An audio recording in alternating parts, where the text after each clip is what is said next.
we streaming though? That I don't know. Let me see. We're offline according to Twitch.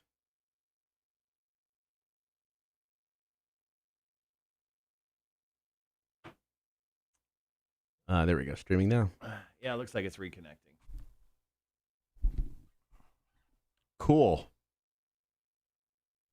Cool. That'll look good on my online numbers. And we're back. Yeah, guys, I don't know what happened there. For some reason, our building just lost Wi-Fi. Like, I mean, we're all Ethernet connected too, but it decided to jump down for a few minutes, and then we're back. So there you go.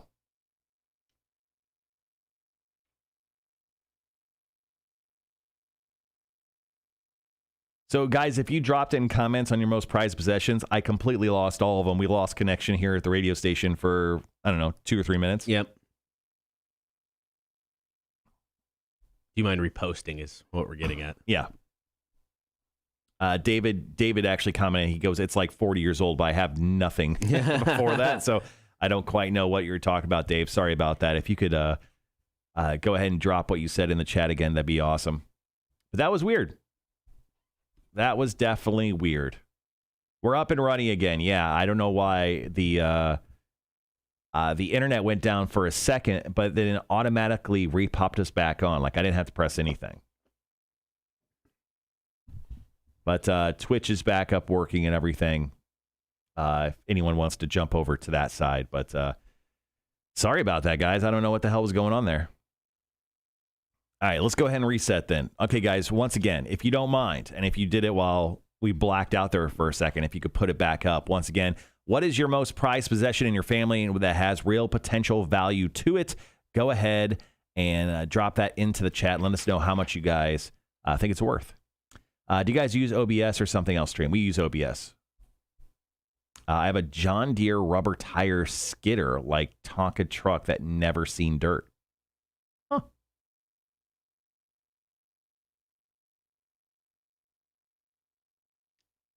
We got a text from Salsa Mark. Tony, you said my uncle snagged them when he passed. I don't have any context on what you said because, once again, we went down. Yep. Yeah, drop in that comment again if you don't mind. Okay, gotcha, Raven Dantes. That's good to know. I've never actually, I think that's the first time, maybe the second time we've actually dropped stream before. Which is, now that I say it, is kind of funny. You ever drop stream, bro?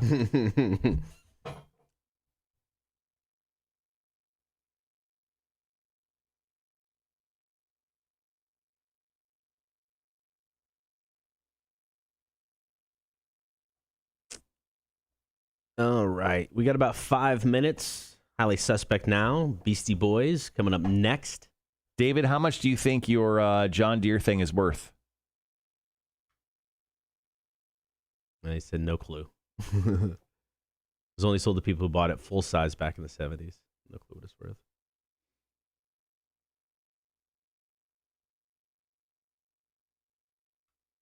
Oh. Let's do a little Googling for Dave. Maybe I can find it.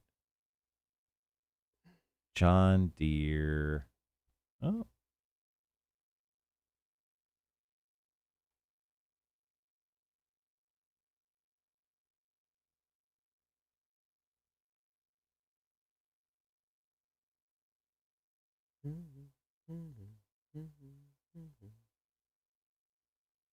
Apparently they made him back all the way in the 60s.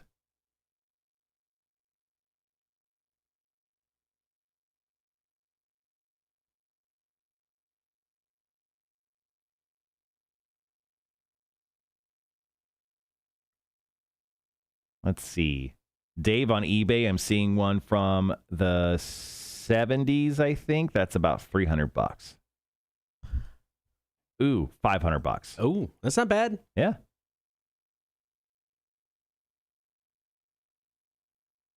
Let's see. Tony said something I wish I had. My great-grandfather had a full, complete, non-missing issue to the day he died Playboy collection.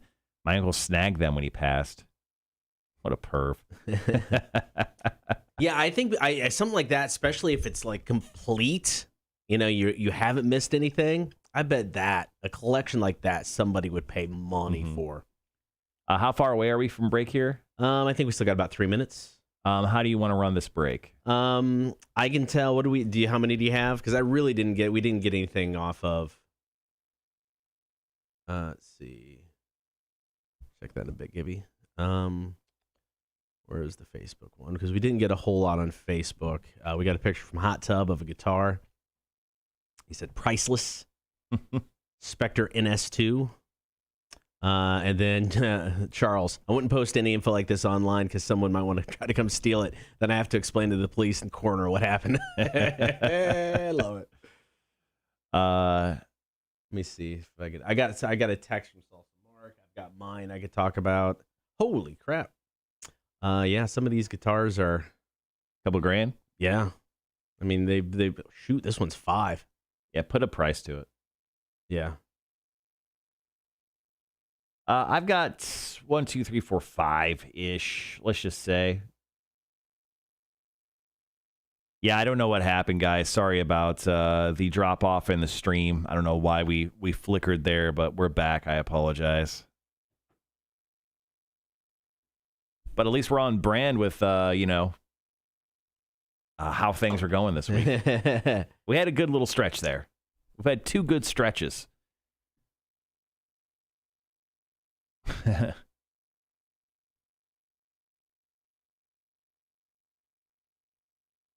Jeremy, thanks for sharing, buddy. I appreciate that.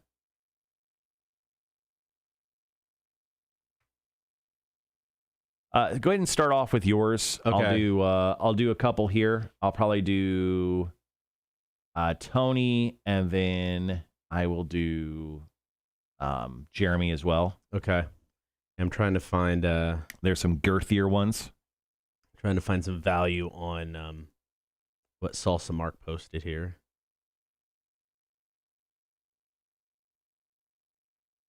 All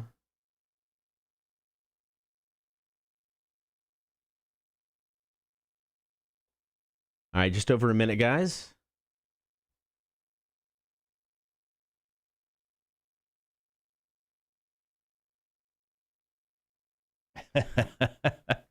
Oh, there's Mac. I said girthy, and she just shows up randomly. Telling you, man, it's like the Candy Man. You say girthy 3 times, Mac appears. Uh-huh. Yeah, Charles, what are you having for breakfast, bro? We're starving over here. Bring some over. All right, so I'm going to start with mine. You said you're going to do how many? I'll do 2 from the stream. So you 2 from the stream, do Salsa Mark, and then we'll wrap. And then I've got a bunch from the stream still that we could do. What up, Sean? You are late for class. Sean missed the you missed the dropout that we had. Our stream just stopped for no reason and then came back. But here we are. All right, guys, be right back.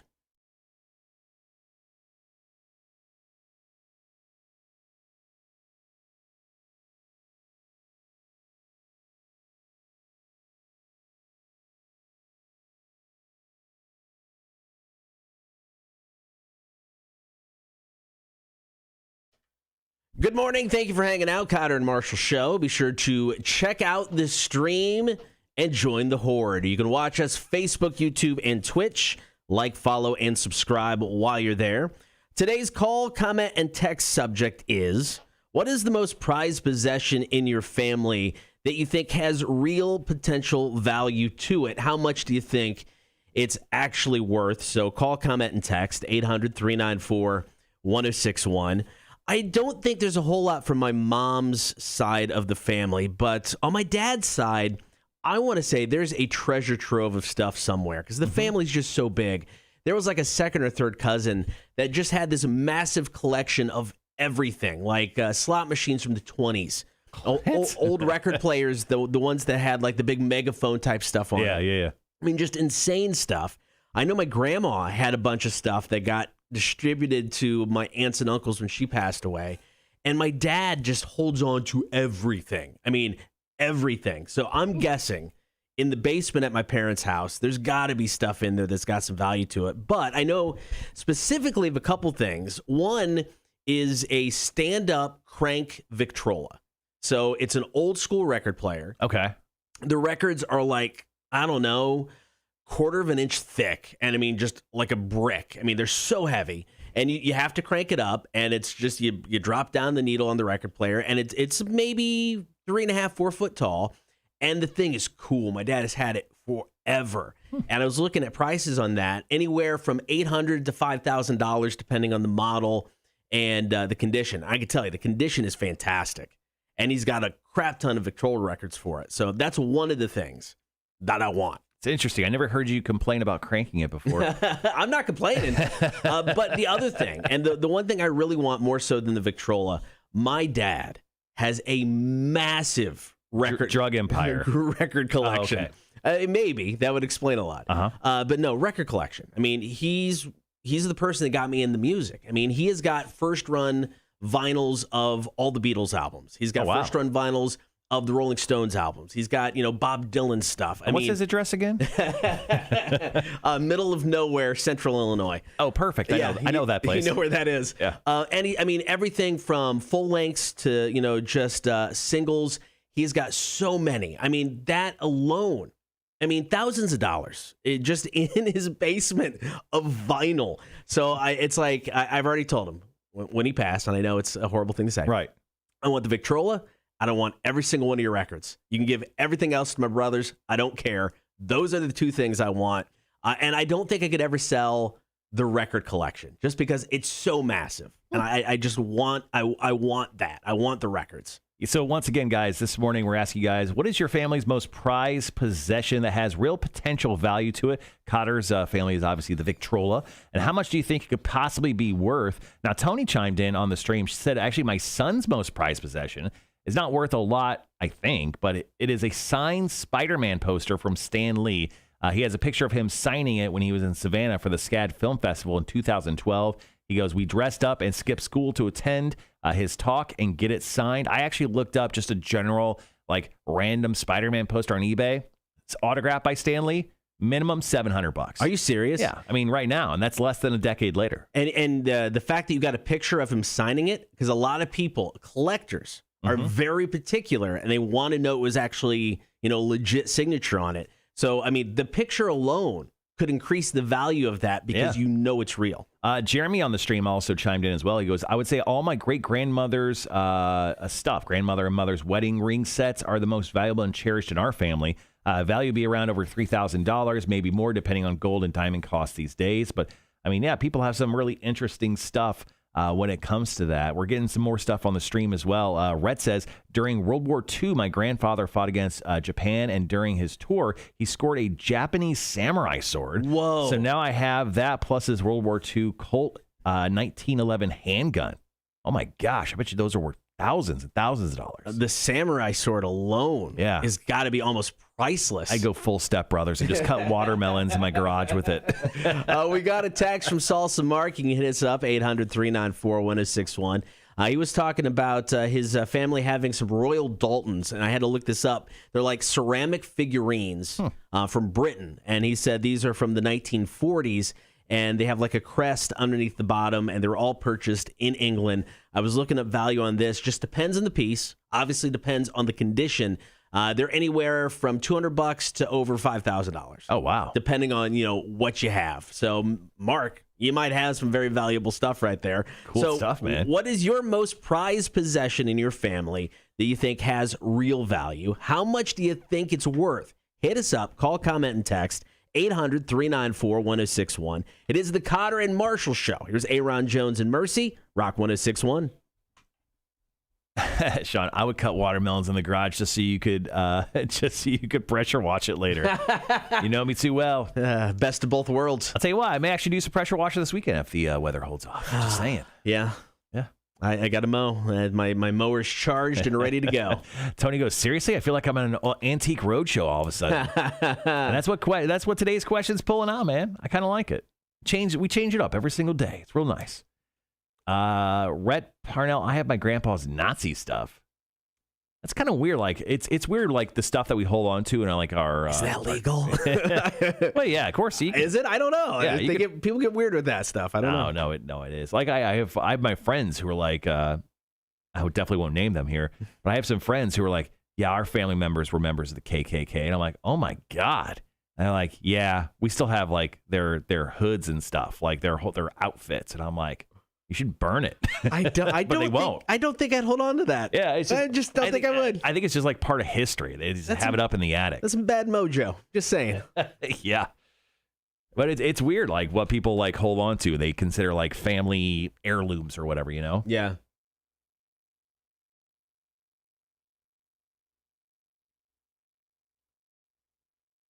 All right, we got about 2 minutes. I only got one more on the Facebook page. I can talk about Hot Tub Johnny's guitar. Yeah, so I've got mine. Mine's very brief, as brief as I mentioned it earlier. So I've got some jokey ones from Thomas and Charles. I've got David's one. I have Tony's Playboy collection one. Okay, and that's kind of it. So let's just wrap this at 2. I don't think we can do concert at the third break.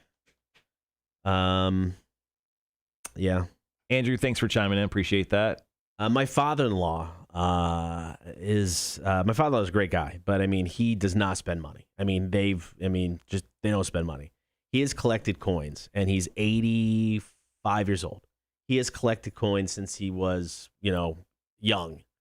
I wouldn't even know where to begin to guess the value on his collection. I'm guessing that is tens of thousands of dollars. Knowing him, he used to be a banker. So he knew the ins and outs of all of that. He, knew what was worth, what he was looking for. So I'm guessing, man, it's got to be tens of thousands.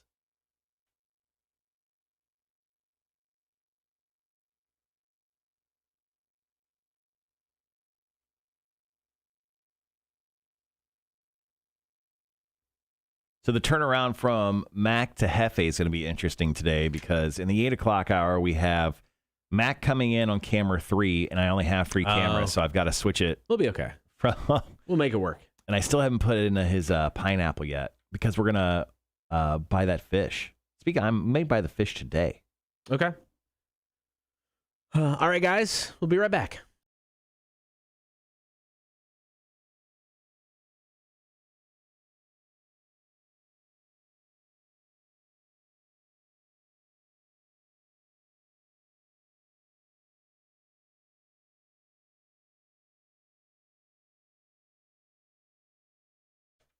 We are taking your calls, comments, and texts this morning. 800-394-1061. What is the most prized possession in your family that you think has real value to it? How much do you think it is worth? Our buddy Hot Tub Johnny, Illinois, hit us up on Facebook. He's in about 37 bands.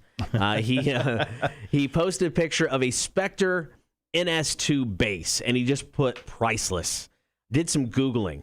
Some of these bass guitars over $5,000. Yeah, and he's probably got a couple of them. I'm sure he does. Yeah, I don't know if he actually has a job outside of playing music, but that's pretty much the only thing I know him for. Kotter, we've gotten tons of stuff on the stream, but before we do that, I called my mom yesterday because I was trying to think, what is the most prized possession in my family? And we had like a set of china and everything, and but I don't think we really had anything that was extravagant. We didn't have like a Fabergé egg, sitting on a shelf in the corner, sure. In a beautiful hutch or anything. So I asked my mom yesterday, and she's like, "Yeah, I don't know." I guess she goes, "I think it would be." We have an antique bedroom set from our grandma Momo from back in the day. She thinks that is probably the thing that's most valued in our household. She couldn't put a dollar amount on it, but I'm just going to say it's probably worth a couple $1,000s. Right. I don't know the exact amount, but this is the heaviest bed set in the history of bed sets. This thing was, a tree was cut down and they carved it directly from it. It wasn't processed. This thing was handcrafted, and it's about 10,000 pounds because I've tried to move it twice and it was almost immovable. But that's the one that we have in our family. Kotter, we got a bunch on the stream.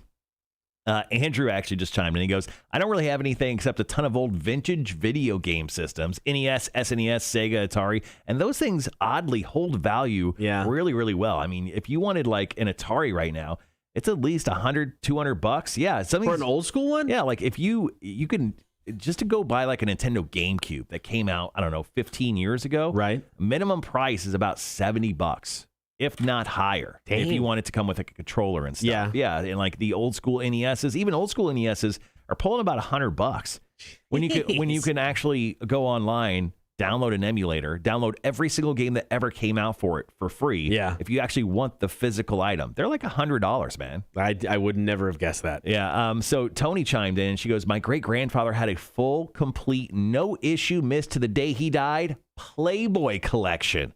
My uncle snagged them when he passed away.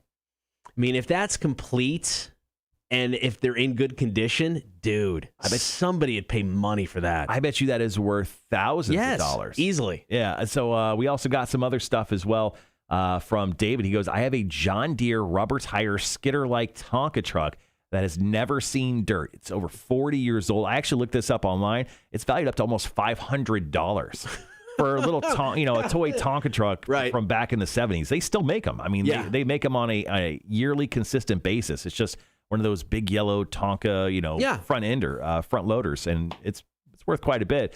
Thomas says, I'm the most valuable item in my family. I am irreplaceable. Hey, man, you got to put a value on it. Go for it. And our buddy Charles says, Miss Taylor, my wife, is worth $500,000 as long as I make the policy payment. Just keep passing it down from generation to generation. All right, you can continue to comment and text. What is the most prized possession in your family that's got some real value to it? How much do you think it's worth? Hit us up with a text, 800-394-1061. Coming up next, we're talking concerts. 2021 could be the best year of concerts in the Low Country and Coastal Empire in more than a decade. We'll tell you what's going down next. Kotter and Marshall Show, Rock 1061. All right, I'll be right back.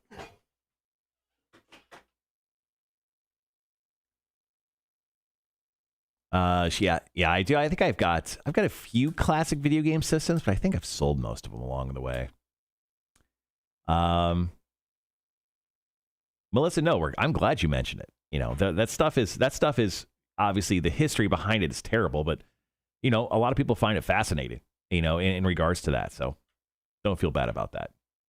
Andrew says, my grandfather brought back a samurai sword, bunch of stuff from when he was in Japan during World War II. My asshole uncle sold it along with all the other Japanese things my grandfather brought back from Japan. Yeah. Dude, I'd be pissed about that. Sean goes, my aunt and uncle had a really old, like Nazi Germany era dining room set. What? It's still in perfect condition. Other than that, I have stuff I held valuable, the American flag for my grandfather's casket, an autographed Dale Earnhardt Daytona 500 win diecast car. Nice. Well, guys, thanks for chiming in today for our call-in topic. Kind of a strange one, I know, but it was fun. It was fun either way.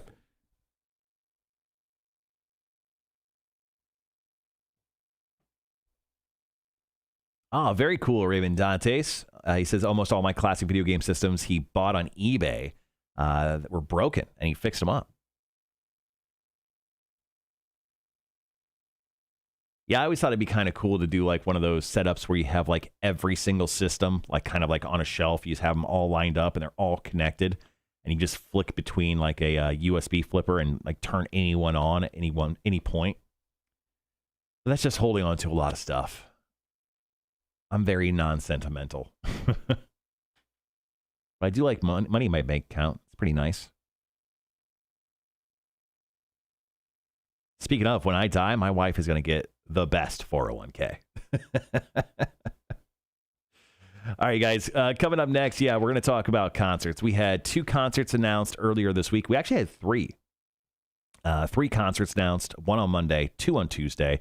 We still have 1 more that I put in paperwork for that we'll have tickets for, but we have a ton of shows coming up that are very, very cool. So we're going to break down all the shows that are coming up here to the Low Country Coastal Empire and even Disgusta, as Charles likes to call it. And then we'll after that, we'll talk about this story. We found this really interesting survey that was done asking men and women to name the things they can't stand about each other. So we have like the top 5 for what men hate about women and top 5 for what women hate about men. And we'll talk about those coming up here at the end of the 7 o'clock hour. I got them cheap, and I use my smarts to get them working. Definitely cost effective. I bet it is, man. Hey, I actually think I have an old Nintendo 64 that does not work. So if you want to look at it for me, Raven Dantes, that'd be awesome. My cousin has an original hand-painted on the show painting from Bob Ross. Happy Little Trees. Dude, that's sick. Really? Get him to send you a picture of it. I want to see it. Top the 8 o'clock hour today, as we've been mentioning, Mac is going to be coming on. There is a TikTok challenge that some guy put yellow mustard on watermelon and said it was delicious. So pop star Lizzo tried it. It became very popular, so people are trying it all the time, all over the place. This happened last week. Mac told me about it last week. Said she'd do it on our show. I don't know if she was like super excited because she knows we do stupid hot eating challenges, but we're like, sure, come on. So Mac is going to come on 8 o'clock. She's going to try the watermelon and mustard challenge. Sure, it's going to be super gross. And then we have to talk to her about her dog's Instagram account. And yes, you're not going to believe it. She's still single. So we'll talk about that coming up here just after 8 o'clock this morning.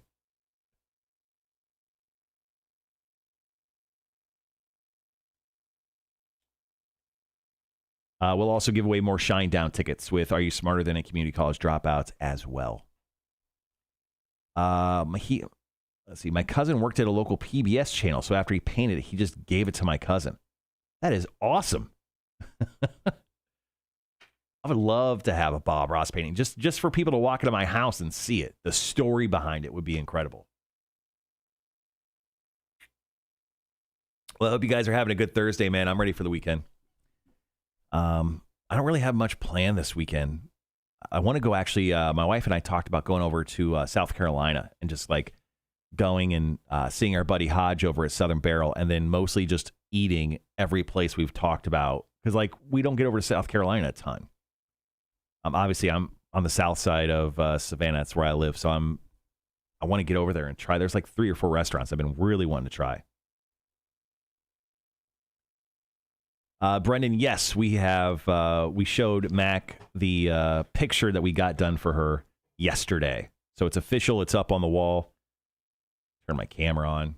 But yes, we can officially talk about it. So our buddy Brendan, who just chimed in on the chat via Facebook, he actually put together the artwork, not only for our show, but he also did like a caricature post or a caricature picture of Mac that is officially up in the hallway. Raven Dante's, her dog has an Instagram account and she's still single. Never would have guessed. Exactly. Mm-hmm. No way, right? Got a call. Let's take the call, man.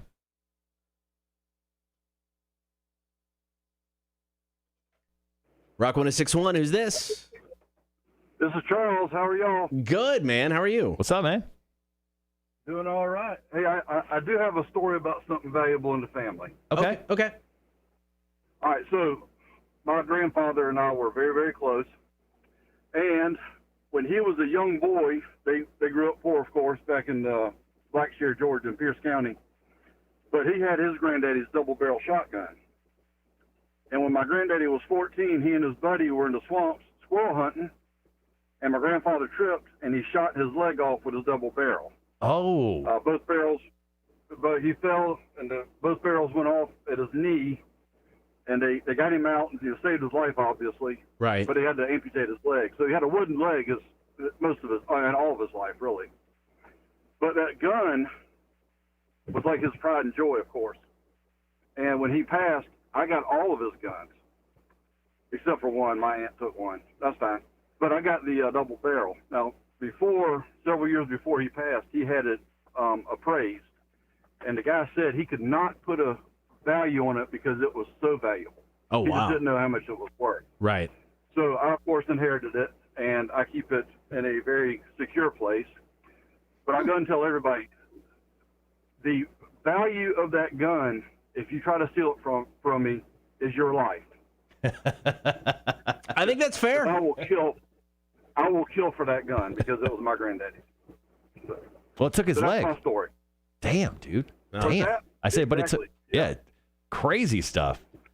All right, Charles. I'll tell you about my granddaddy.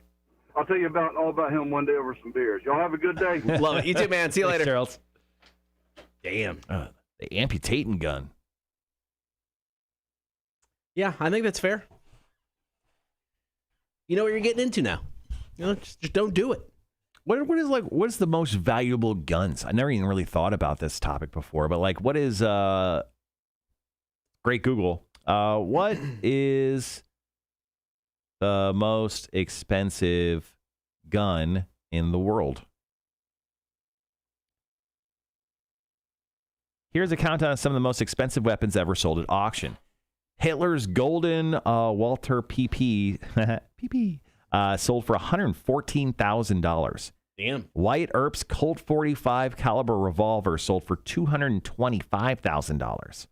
The 44 caliber Smith & Wesson that killed Jesse James sold for $350,000. And Teddy Roosevelt's double-barreled shotgun sold for $862,000. All right. Oh, wait, there's more. And there's more. Got about a minute. Excuse me. There was a gold inlaid Colt model 1849 pocket revolver that sold for $1.1 million. Damn. It looks like the most expensive gun was George Washington's saddle pistol, sold for almost $2 million. Oh my God! I mean, obviously, those are selling, for reasons more than just being sold. Yeah, they're selling their history. Yeah, but damn, that's a little pricey. Yeah, never thought of that. There we go.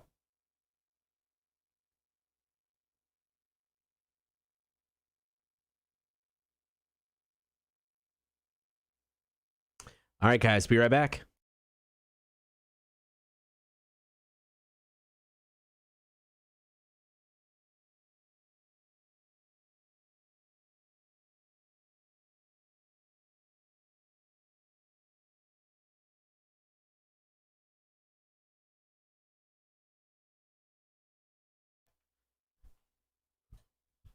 Good morning. Thank you for hanging out on air and on the stream. It is the Kotter and Marshall Show.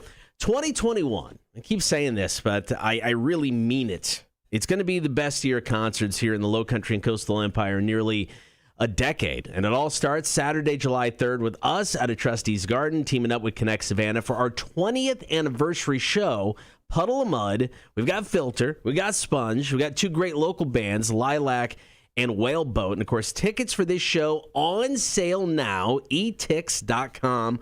Also, our website, rock1061.com. But the 20th anniversary show, Marshall, just the start of things to come. Exactly. That is definitely not the end of the concert parade we have coming to the Savannah area, and even stretching out farther. So let's talk about Pop Evil coming to Victory North on August 23rd. Tickets are on sale for that show. Then we have POD coming into town with a bunch of other great bands on September 22nd. Then we have Amigo the Devil coming up on November 8th. My birthday, no big deal. And there's one band or one show I forgot about. How about October 7th? Shinedown is playing in Augusta at SRP Park. We have tickets for that. We're giving actually those tickets away today during Are You Smarter Than a Community College Dropout Trivia. We've also got Fozzy coming to Savannah. Oh, I forgot. That's in October too. In October. Now, if Fozzy doesn't happen in Savannah, you could blame me. That's right. Because I've been trying to see Fozzy for years, and I've had 3 opportunities, and each of them have been canceled. One because of rain, a couple because of pandemics and stuff like that. Nothing major. But for whatever reason, I cannot just make this happen for me to see Chris Jericho performing with Fozzy. So I will take blame if that show doesn't happen. But it's going to happen. It's definitely going to happen this time. We promise you that. But yeah, tons of great shows coming to Low Country Coastal Empire. Obviously, shows just outside the area as well with that Shinedown show we mentioned. So, man, I'm excited to get back to seeing live music. Yeah, it's going to be fun. And yes, it all kicks off Saturday, July 3rd, Rock 1061 20th anniversary show. Get tickets for that right now, etix.com and rock1061.com. Here's Disturbed. Are you ready? Kotter and Marshall, Rock 1061. What up, Greg? Good morning, buddy. Anything G. Washington is very valuable. Man, that was like the most expensive gun I just looked up, man. Crazy, right? The dual shooters.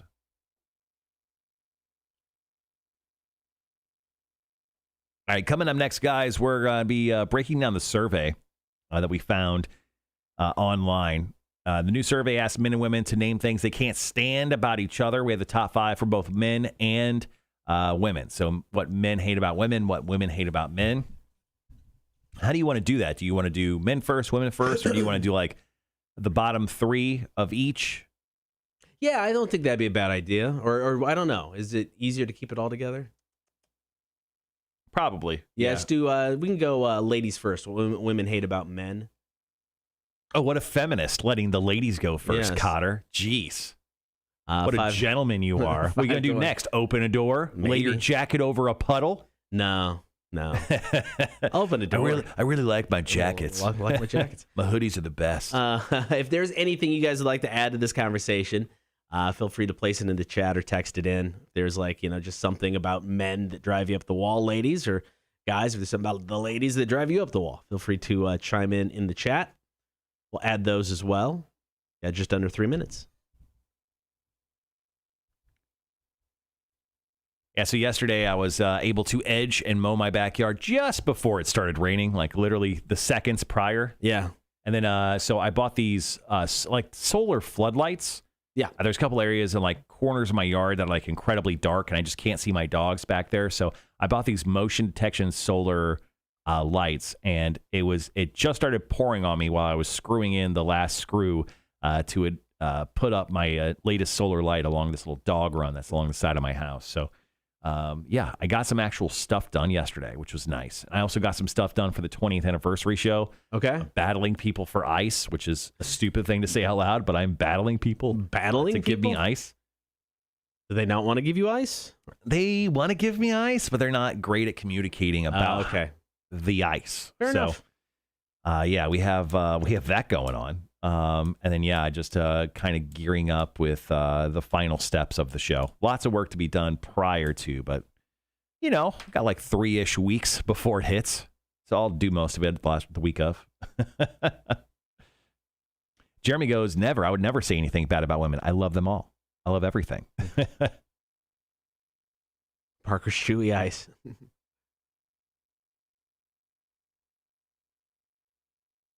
How much time we got? We got about a minute and a half. Oh, okay, gotcha. Then at the top of the 8 o'clock hour, Mac remembered she's coming in, right, at 8? Yeah. Okay. I mean, we talked about it multiple times. I hope she's coming in this morning. If not, I guess you and I are eating some mustard and watermelon. Ugh, that doesn't sound good. Not at all. I mean, I'll do it. Yeah, I'll do it. I did. How big of a watermelon did you buy? I brought pre-sliced pieces. Oh, okay, gotcha. So they're already ready to go. So there's 4 slices. I figured we'd both end up trying it. So it's sliced and ready. I didn't want to cut myself live on camera. Why not? I don't know. We need the ratings, man. Come the F on. The hell, man.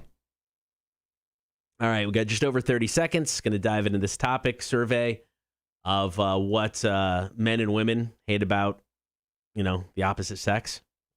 We'll start with what women hate about men.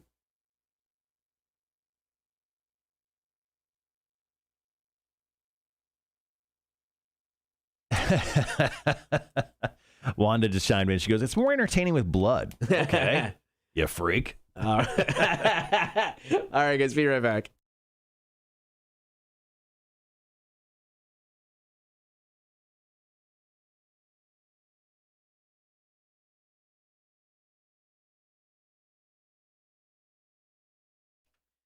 Thank you for hanging out, Kotter and Marshall Show. Good morning. Be sure to jump on that stream, Facebook, YouTube, and Twitch. Like, follow, and subscribe while you're there. So we came across a survey, and in this survey, they asked men and women to name things they can't stand about each other. So we've got the top 5 things about what, I guess, the opposite sex hates about the other. Let's start with the top 5 about what women hate about men. Okay. We'll go 5 through 1. Number 5, hogging the remote. What? My wife does not know how to even turn the TV on. She actually doesn't. I come home, if I go out and host trivia or bingo, I come home, the TV is off. Yeah. Because she's like, I just don't know how to work it. And so every time I have to turn on whatever show she wants, she just directs me and I just play whatever she would like. How long have you had the TV that you currently have? Ever since I moved to the house, 4 years. She doesn't still know how to use it. No, and I used to have like 4 or 5 remotes, and I bought a universal remote, so I pared it down to 2 remotes. We only have 2 remotes total in the house. Right. She still doesn't get it. Does not understand it. This isn't an issue for my wife and I. If I'm not home, she just doesn't usually watch TV. She'll find a show every now and then that she watches. Mm-hmm. And I guess when we're home together, we'll decide on a show and watch it. It's not like we're fighting over what to watch. So that's not an issue for us. Number 4, not currently an issue, had been an issue in the past with ex-girlfriends. Having friends they don't like. I think that's all chicks, man. That probably goes both ways. I mean, you can go both ways with this, but it's really annoying when you found somebody you really connect with, you like hanging out with, and they have that one friend that just drives you up the wall. Yeah, it's like meeting. It's like me hanging out with another dude. I'm like, dude, we should get the wives together. Let's hang out. And it turns out his wife is just a crazy person. Yeah. I mean, chicks are catty, dude. I mean, guys could be catty as well, but chicks seem to be more catty than dudes, in my experience. Going down the top 5 list of what women hate about men, according to this new survey. Number 3, leaving nail clippings and beard shavings wherever they fall. All right, the nail clipping thing I'm weird about. I would never do that unless like one shot off into the distance, into the horizon, right, and then I just lost it. Sure, okay, I'm never gonna find that one. I get it, but like when I cut my nails, I'm doing it near a garbage can or something, and then I usually don't try to do it in front of my wife. Okay, I think I don't know. I usually do that. It's like a grooming process. Sure, I get that. Yeah, well, especially when it comes to nails. With my beard shavings, dude, I'm sorry, they just go everywhere. They do, but I always try really hard to clean it up the best I can. Yeah. I'm sure I'm going to miss. There'll be a wild hair every now and then, but I try to really do well and clean up after myself when I shave. Now it's the opposite for me when it comes to the fingernail things, because I'm with you. It's like I try to keep them all in order. If I'm not over a garbage can, they're all in front of me so I can throw them away. Mm-hmm.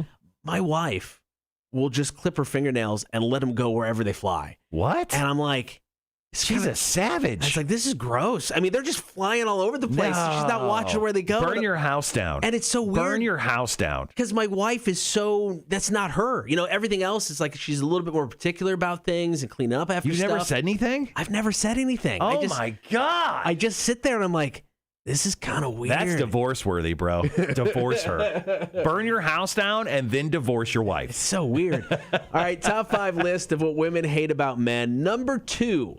Putting the toilet seat down. Is it that big a deal, ladies? I don't know. Yeah, I don't pee in my house. I pee in my backyard exclusively. Nature's toilet seat. Yeah, absolutely. Dude, I mean, you bought a house, you pee in the backyard. Where else are you in the house? That's gross. That's disgusting. Number 1 on this list, not listening properly. What? Exactly. I think my wife would 100% agree with this number 1. I probably just get distracted easily and I start thinking about things, and then she's talking and she's halfway through a conversation and I'm like, I missed all of that. So what I like to do sometimes is like when my wife comes home and she's telling me a story, I randomly shout out, I told you that bitch was crazy. And honestly, most of the time it works. Are you serious? Yeah. Sometimes we laugh like you weren't listening. And then I'll just shout it out, I told you that bitch was crazy, Nicole. I told you. But sometimes it works. Okay. Hey, whatever. Go for it. If you have any you'd like to add to the list, feel free to text or comment on the stream. And coming back, we're going to get to the top 5 things men hate about women. It's coming up. Kotter and Marshall Show, Rock 106.1. Morning, A-Dub. Glad you could join the show this morning. Yeah, the fingernail thing is weird. It's like burn your house down. She'll just be sitting at the couch and just clip, clip, clip, and then like they're going over the place. They're shooting off like fireworks. And I'm like, why is she picking those up? What's going on? Gross.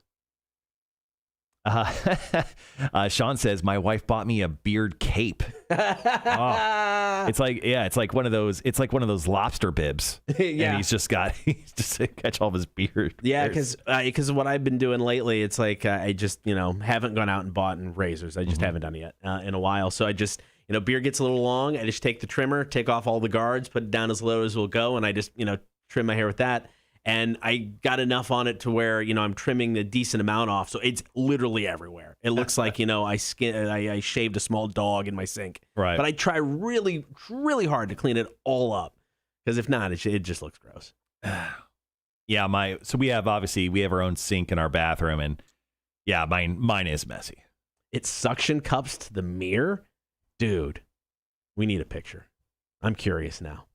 A beard cape that suction cups to the mirror. So is it around your neck and then it streams out to the thing? So then you can unsuction it, and I don't know. Yeah. Wait, hold on. That's weird. That's weird. Beard cape. Oh, look at that. Yeah. There you go. Yep. How much is it? $12. Strange, man. Yeah, I don't think I would use that. I just wouldn't use that. I'll just clean up after myself. It'll be fine. Wanda says, "Ooh, I've seen that advertised." What up, Gavin? Good morning, buddy. Ashton loses her mind about beard hair. Yeah, to the point we have a cape too. I didn't know this was a thing. I didn't realize that either, man. That's funny. Yeah. The great thing with my wife is she's messier than I am when it comes to like our own personal sinks. Right. She uses makeup, yeah. Especially when we're going out on the weekends and stuff, and she has like every single color in the sky. Plus, she dyes her hair, so like her side of the sink, unless I clean it up, it's just a rainbow. It's like a rainbow, and it's got like like the pencil, like the eyebrows pencils and the eye whatever pencils. Like she'll has to shave them like a pencil, and like I'll see shavings from her makeup pencils or whatever. Man, it's like Walt Disney World threw up in her side of the sink. Yeah, I definitely think I'm more disgusted with her side of the sink than she's probably disgusted with mine. Sure.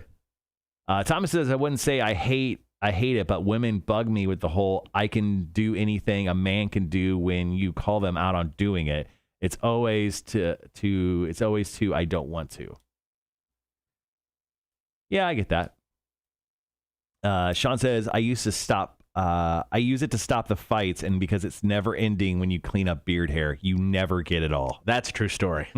That is a true story. If you did, when you sometimes go to barber shops and they have that like vacuum suction wall unit, where they come over and they just buy one of those. Get one of those. That's not a bad idea. Just install that. Never have an issue. Are dustbusters still a thing? Could you get one of those? I don't know. Those things suck harder than Jake Thompson. So I don't know what the highlight for Jake is over this past week. And is it the fact that he got married? Is it the fact that he got Skyline Chili? Or is it the fact he's going to a baseball game? I mean, if you had to rank those in order of Jake's enthusiasm, I think Skyline Chili's one. Yeah, I think definitely Skyline Chili's one. Yeah, and then the baseball game. Yeah, he doesn't seem excited about getting married. And then he got married. He got married. Yeah. No, it's like those things. Like if you ever went to a barber shop, Sean, they have like those, like they sometimes sit on the floor, they sometimes sit on the wall a little higher, but they're like vacuum cleaners for hair. Actually, I think they sit on the floor because what people do is they'll brush the hair right up to it, and they like hit a button on the side and like sucks in all the hair. It's like a really high vacuumy thingy, high powered vacuumy thing. Tony, I am guilty of that a lot. I hate when men say they'll fix something and ask them to do it. Fast forward 3 weeks later to us having to fix it ourselves. I've done that. Yes. Amazon has dustbusters. Yeah, it does. Skyline Chili, man. I've never tried it, but my wife was so disgusted with it. I don't think I ever will. I love chili. So, Jake being he's from Kentucky, but from the, Ohio, Cleveland, whatever area. He big on Skyline, and I don't know, to me chili is thick, it's not runny and watery. Skyline chili is very thin, and it's got like cinnamon in it, and it's like, oh dude, it's the best stuff ever. And I'm like, it doesn't sound good. And I have not tried it yet because I haven't been in a place that has Skyline with Jake, because if that ever happens, we're going. I mean, I to be fair, I've drugged him to Chewy's a couple times, so I'll go, but I don't know. It just doesn't necessarily sound good. Tim goes, I just use my trimmer over the floor instead of over the sink. That way I can just sweep it up under the rug. Remind me never to come into your bathroom. If I hit that rug, like a little rodent will run away from it. That's right, Wanda. We all need it thick. You know what? Ever since I moved into warmer environments, like I lived in Vegas for 7 years, I lived here for 7 years, I don't really care to eat chili really anymore. I know that's weird. Like every once in a while, like a nice chili dog's kind of cool. Yeah. Like fully loaded, like cheese and sour cream and all that crazy stuff. But I don't really mess with chili ever. We'll do it about twice a year during the winter. You know, just a simple crock pot, let it cook all day kind of thing. Nothing real extravagant. But we'll do it about twice a year during the winter. But yeah, once it gets warm, I don't want chili. Yeah, during football, mid football season, throw me some chili. Outside of that, not a chili guy. Yeah, no, I like chili, but it's, like I said, it's got to be thick. Growing up, my mom made watery chili, so that's what I thought chili was. You know, growing up, and I couldn't tell you the first place I had, what I would say actual chili was, but man, such a game changer. So our buddy Sean just direct messaged us a photo of his beard cape. That thing is gigantic. It's like a tarp. Yeah. If the wife kicked you out, you can use that as your tent. Yeah, she should have just bought you a tarp, dude. Jesus Christ. It's so big. I'm surprised. That's what she said. I'm surprised scratching the private areas didn't make the list. That's from Melissa. Well, we haven't done what men hate about women. Well, that was the other way. I mean, don't see my wife scratching her privates all that often. Well, maybe you're not paying attention. Maybe. Picture of my bear's beard cape. That's what it's called. Holy crap. That's like soup in the summer. No thanks. Winter is for soup and chili. I agree. Yeah. I mean, we'll do soup occasionally just because it's an easy meal. So that I can say we would probably have in the summer, but it's not a normal thing. Yeah, I'm with A-Dub here, man. Soups and chili. Liquefied food, wintertime. Needs to be cold-ish outside. Gazpacho. What'd you call me? I've never had gazpacho. Is it good, Tim? Gazpacho? I think I've actually had. It's a cold soup, right? Gazpacho, also called Andalusian gazpacho, is a cold soup made of raw blended vegetables. Just disgusting. What? Tim says it's delicious. Shelf life, 5 days. All right, guys. Got about 15. Be right back.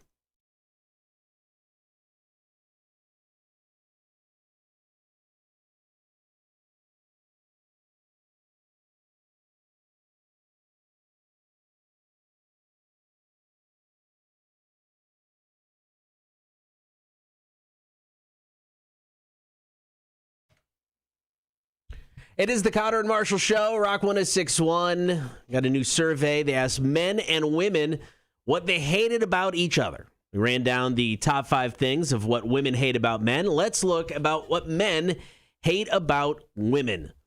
Number 5, never saying sorry, even when they're wrong. Huh.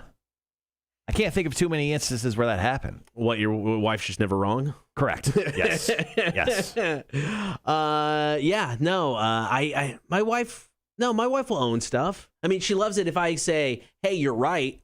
She's like, those are my 2 favorite words. But no, it's like she, if there's a mistake or if she's wrong on something, she owns it. So that's not an issue for me. So I don't know. Yeah.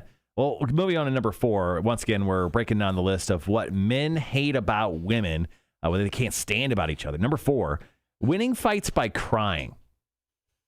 My wife and I would have to have feelings to cry. Pretty rarely cry. So yeah, I don't really see this one very often. No, my wife does not cry often. If she does, my wife, honestly, my wife is more manly than I am when it comes to stereotypical emotions and stuff like that. She's more man-like than I am when it comes to that. Yeah, I've always said you're a baby back. I know, that's fine. But if she does cry, she does not want anybody to see it. I mean, she will sit in the bathroom for 30 minutes waiting until like the puffiness in her eyes goes away before she comes out and is seen again. That's so weird that she does that, but she wants everyone to see her fingernail clippings spread all over the room. She's an animal, man. So my wife would definitely not cry to win a fight because she doesn't want to be seen crying. Yeah, no, I get that. Some girls are about that, but some girls also use crying as almost a fighting tool. Yeah, I get that. So definitely win fights. Coming in number 3 about what men hate about women, constantly asking what their men are thinking. Once again, I've been married for 10 years. My wife stopped talking to me about 5 years ago. I don't see this one much at all. This happens occasionally, or at least a version of this with Dana and I. It's like if we're sitting on the couch watching TV or just doing something. If I get up, say I got to use the restroom, say I'm going to get a soda, say I'm going to get whatever. If I get up, she instantly goes, "You okay?" I'm like, grabbing some milk. I'm fine. It's all good. Yeah, just thinking about war crimes happening currently in Africa. Like, what? Oh, yeah, sorry, you asked. Yes, it's very weird. Number 2 on the list, what men hate about women, talking too much. Yeah, I can see how that could bother you at first, but if you wind up marrying this person or being with them for a while, once again, you kind of blank out and you just mostly catch on to like key phrases. Once again, this is why I scream, "I told you that bitch was crazy" when I'm talking to my wife. That's usually is I'm not listening, but I'm catching on to certain key points when to chime in. Number 1 on this list, what men hate about women, saying "I'm fine" when they're clearly not. Exactly. When they're stomping their feet around the house, when they're refusing to talk to you, like, "You all good? You need some?" "I'm fine." Really? Are you? I mean, you don't have to talk to me. I'm cool with that. But you can say, "Hey, I'm ticked. I'm upset. I'm mad." Cool. Yeah, the "I'm fine" thing, when obviously you're not, is slightly frustrating. Yeah, I mean, I don't get a whole lot of that from my wife, but it's usually easily overcome by something like, "You want to grab some ice cream? You want some cookies or something?" She has the biggest sweet tooth in the world, man. Really? I mean, yeah, absolutely. I mean, usually something sweet every night. So okay. Yeah. That gives you an out, though, when things go bad. It's easy. Yeah. Nice. Ice cream?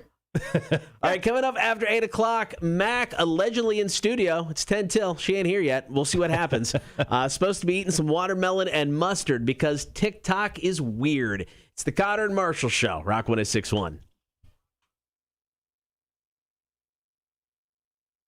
Just repeat the last thing she said as a question.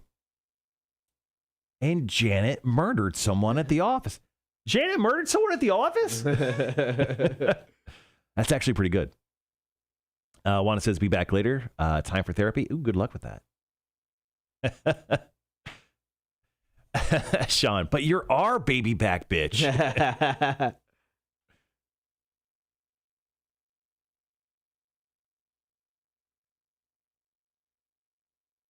Ooh, Mac just texted me. She goes, "Out by Savannah Mall, trying to book it." Ooh, that's going to push it close, Kotter. It's going to push it real close. Mac. All right, I'm going to go get the mustard and water. Okay. Let's see. If she's by Savannah Mall, probably another 10-ish minutes. Yeah, it's going to be kind of real close.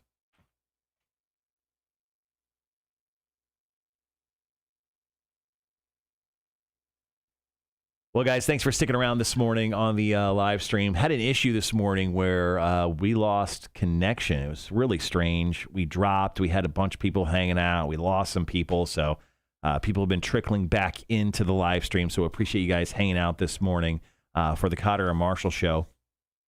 Tomorrow, obviously, Fire Away Friday.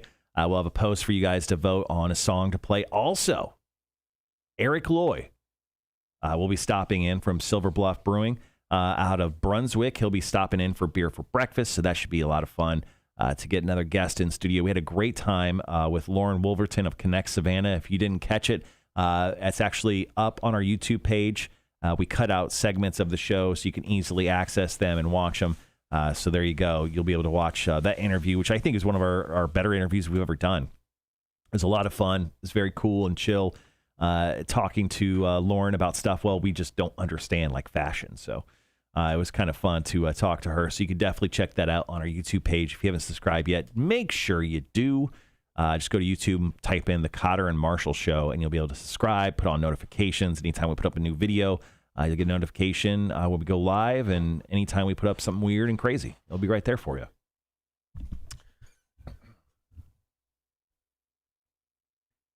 Mac needs to have a Torture Tuesday every time she's late. Oh. I don't know. She didn't seem very keen on torture. Maybe she'll do it. I don't know. I love that Greg and Raven Dantes essentially said the same thing. She should have to do a Torture Tuesday. Yeah. Yeah, Sean. So apparently it's just regular yellow mustard. So man, you bought the biggest thing of yellow mustard. I was out of mustard. Christ. I was out of mustard at the house, so I'm just going to take it home afterwards. So, yeah, and I threw away my mustard the other day. I'm like, I'm going to go big. There you go. Yeah. So this TikTok trend is literally just eating watermelon with yellow mustard on it. Some random dude on TikTok did it. It started becoming a thing because, well, people are crazy. And Lizzo, very, very popular pop artist, she actually tried it, and it became even bigger. So Max saw it, and she's like, I'll try that. I'm like, this is content we need. So we're going to do it here for you guys on the air and, of course, on the live stream. So we reset the counter that was reset yesterday with the drop in feed. Actually, that was a good question. Today will be day one, or could potentially be day one. I don't know. I mean, it didn't prevent us from going over the air. I mean, it did mess up the stream. It was so short, I'd almost overlook this one. But, I mean, what do you think? I would say I'd probably overlook it. I mean, it did come back within a couple minutes. Yeah. And once again, it didn't interrupt our broadcast really at all, outside of just a 2-3 minutes time span at the very bottom of the 6 o'clock hour. So, no, I don't think I'll mess with that. I think today will officially be... Today will be number one. Today will be one, but we'll mark it tomorrow. Yes. Right? Yeah, that's okay. Raven Dantes, we can't blame Tim for an ISP issue. Yeah. Yeah, I agree. Maybe a hot nut challenge. Oh, the death nut challenge? Oh, she wouldn't do that. If I was Mac doing Torture Tuesday, I think anything texture related would kill her. Yeah, probably. Anything like weird and stringy, I think she would absolutely hate. We have redundant internet connection for some reason. Oh. Hey, what company do we use so we can put them on blast right here? John, if you're still on the air, it doesn't count. And then Tim, yes. Pointing up to that. I don't know. Yeah, I mean, we could come up with something that she might be willing to do. We just, anybody who appears on our show, we need to have them sign a waiver that says if, they screw up in some way, they must face a Torture Tuesday. Right? Get it in writing. All right, so just a quick heads up. So I just Googled it from here to Savannah Mall. It is a 10-minute ride, according to what it says. So Max should be here right around 8:01 a.m. So technically, yeah. Are we diving right into the watermelon? We want to do that first? Yeah, I think so. That email I told you that I sent this morning, I never got a reply. So yeah, it's a little early. Well, she's up early. She's definitely up early. So, yeah, I sent it, right? Do you like watermelon? Yeah. Okay. I don't. Not like on a banana level. Yeah, I like watermelon. Yeah. I think you could torture Mac with octopus salad. It's spicy, hot, like kimchi, but also a super strange texture. Oh, that's good. We'll put our hot sauce all over it. Actually sounds weird now that I say it. As soon as you said it, I was like, oh, shit. We'll put the Kotter and Marsh Show Torture Blues Day hot sauce on it. How about that? I like it. Give her a smelling salt and tell her it's smelling sugar, and it's a different effect. That's actually quite funny. The smelling salt she did was pretty funny. That was good. Speaking of, I think I may even make a subcategory of all the times we do smelling salts on the YouTube page. We've done it 3 times. It's almost like its own little video series now at this point. Yeah, it's been a minute since we've done that. We still have the Malort, too. We got to do something with the Malort. I bought it, man. I know. We can start, because the one thing we talked about is trying whoever came into the studio, see if they're, if they would want to do a shot of it so we can get their reaction. We can start that. I don't know if anybody, wants to come in and do a shot at 9 in the morning, but maybe. We're drinking beers.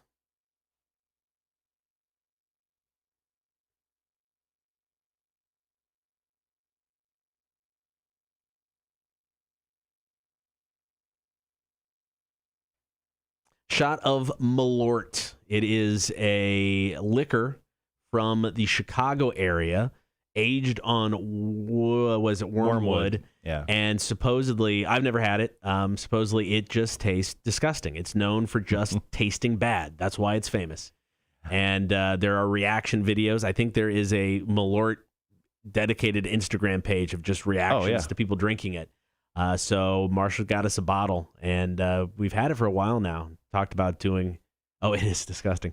Talked about doing stuff with it and just getting people's reactions, putting together a video for that. Guys, go ahead and drop in if you have any questions for the Magic 8 Ball, something we like to do here on the show. Hashtag Ask the 8 Ball. But if you have any questions for asking the Magic 8 Ball anything, please go ahead and drop that into the chat. I'm going to step aside for just one moment. Sure. I'll be right back. Okay. All right, so we got like 7 minutes before we're on, so Max got plenty of time before we go on the air to get here still. So I think she'll make it in time unless traffic gets weird, which it can at this time in the morning. But we definitely have the watermelon. We got a big thing of mustard.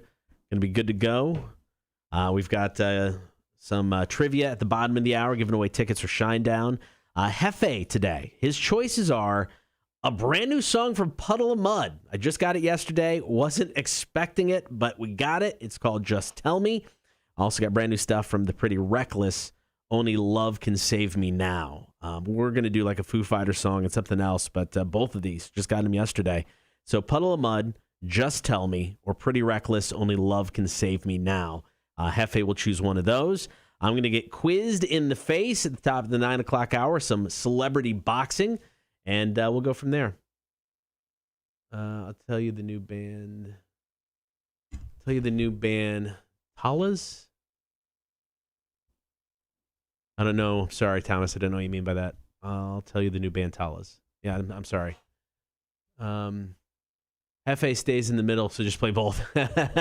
We'll definitely play. We're definitely going to probably play the Puddle of Mudd. We may do it tomorrow anyway, just because obviously they're headlining our 20th anniversary show. So we'll probably definitely get to that one regardless if it gets selected today. I thought about just playing it today, but I figured, we'll let Hefe choose. And if not, we'll play it tomorrow. All right, a little bit left in Nirvana. We've got some 3 Days Grace after the top of the hour. Then we'll get into Mac, hopefully, watermelon, and then mustard. Should be here anytime now. Oh, I just heard Marshall say hi, Mac, so that's a good sign. Mac seems to be almost in the building. After the show today, Marshall and I are going to talk Torture Tuesday. Our final Torture Tuesday of the season is going to be next week, so hopefully we'll figure out what we're going to do. All right, ladies and gentlemen, Mac has entered the studio. How's it going? I can breathe now. That's good. I told Marshall, number one, it wouldn't be so bad if traffic getting onto 204 wasn't so bad. I have to remember it's 8 o'clock in the morning. Second of all, my hair's still wet. So I can smell your shampoo. What do you use? I actually just I don't care. I don't actually. You don't have to tell me. I don't. Okay, other people might care. I don't care. I just use. Do you use a conditioner? I just. Yeah, I don't give a shit. I know I'm late, but you don't have to be rude. Thomas. Oh, cool. Thank you for that. I'll have to check it out. Cool. Hefe stays in the bowl, so just play both. Oh, I was telling what songs it are. It's a brand new Puddle of Mudd, Just Tell Me, or brand new Pretty Reckless, Only Love Can Save Me Now. Did you tell everyone what we're doing with Hefe? Oh no, I haven't revealed that yet. Go ahead. So we talked about it on the air. What's the name of the fish again? The plectos. Plectos. Yeah. Okay. So we're getting Hefe a roommate, and going to pick the fish up, but we're going to have a contest to name the fish. So you guys are going to help us pick a name for Hefe's roommate or maid, however you want to do it. I think it's maid because it's going to be cleaning up all the algae in his tank. So we're going to go pick up the fish. I think I'm going to go pick it up today. Okay. And then we'll introduce him today, and then we'll throw him on camera tomorrow. And then next week, like Monday through Friday, just before the end of the show on Friday, we'll announce the winner of the name. We'll throw up a poll, and we'll put it up each day so people can vote. Okay, cool. So I'm going to let you guys help us pick the name of Hefe's maid. I thought you meant a contest between the two fish. Well, it depends. My money's on Hefe. Yeah. So what's a good name for an algae sucker? Ponce the plecos. Made fish sounds cooler. Yeah, it's like a made fish. Made fish. Yeah, it's a there you French made fish. We should have gotten her sriracha mustard. The challenge said just normal yellow, so that's why we went Normal? with that one. Mustard. So that's why we went with that. No loopholes. Do you like watermelon, Mac? I do. Okay. And I like mustard. Maybe not after this. Well, you don't know. Lizzo liked it. So A-Dub just commented on the chat. He goes, Burris, it's settled. Put it together. Pleco Burris. Get it? Plexico Burris? Okay. No, I didn't get it. Unless that fish shoots himself in the leg, it's not exactly funny. I'm in an uncomfortable part of Breaking Bad and I don't like it. Oh, you're still watching? You said you're on season 3 of Breaking Bad? I'm halfway through season 3 now. Okay. Wait, you're halfway through? You just said you were at the beginning of season 3. What'd you do yesterday? I had 4 hours of sleep last night. Oh my God. So me and Scout watched Breaking Mm-hmm. Sorry, I'm just making sure. Hefe and Consuela, says Phil. So I think what we're going to do is we're going to workshop some names. We'll put together like a list of like 10 names or something ridiculous like that. And we'll let you guys choose from a list of names. I'll start putting together a list. I think Consuela may make it. I like that. Yeah, we'll let you guys, we'll take suggestions, put together a list. Yeah, guys. So, yeah, if you have any suggestions for Hefe's roommate, it's a female. That's what we're saying. It's got to be a female name. Go ahead and let us know in the chat. Let's see. Gibby says, good morning. Good morning. He said, there she is. Beautiful. Mac shows Thank up. you. Has Mac watched Ozark, says Greg. Of course. I love Ozark. Charles says, Mac, you look pretty girly, even though it's early. Get it? He's our poet laureate. Thank you for giving us a poet that doesn't have a word in it. Marshall's already done that this morning. What was the name of the Hispanic girl from Family Guy? I think it was Consuela. Consuela. Yeah. Yeah, I don't know. She's very creepy. All right, guys, we got about 30 seconds. All right, once again, Mac is going to take on the TikTok challenge of watermelon and yellow mustard. Should be interesting. What time does your mom wake up in the morning? I know that's a weird question. She's at work. She's got the link to the stream. Okay. Well, I emailed her, and I'm just really offended that she hasn't emailed me back. All right, guys, we'll be right back.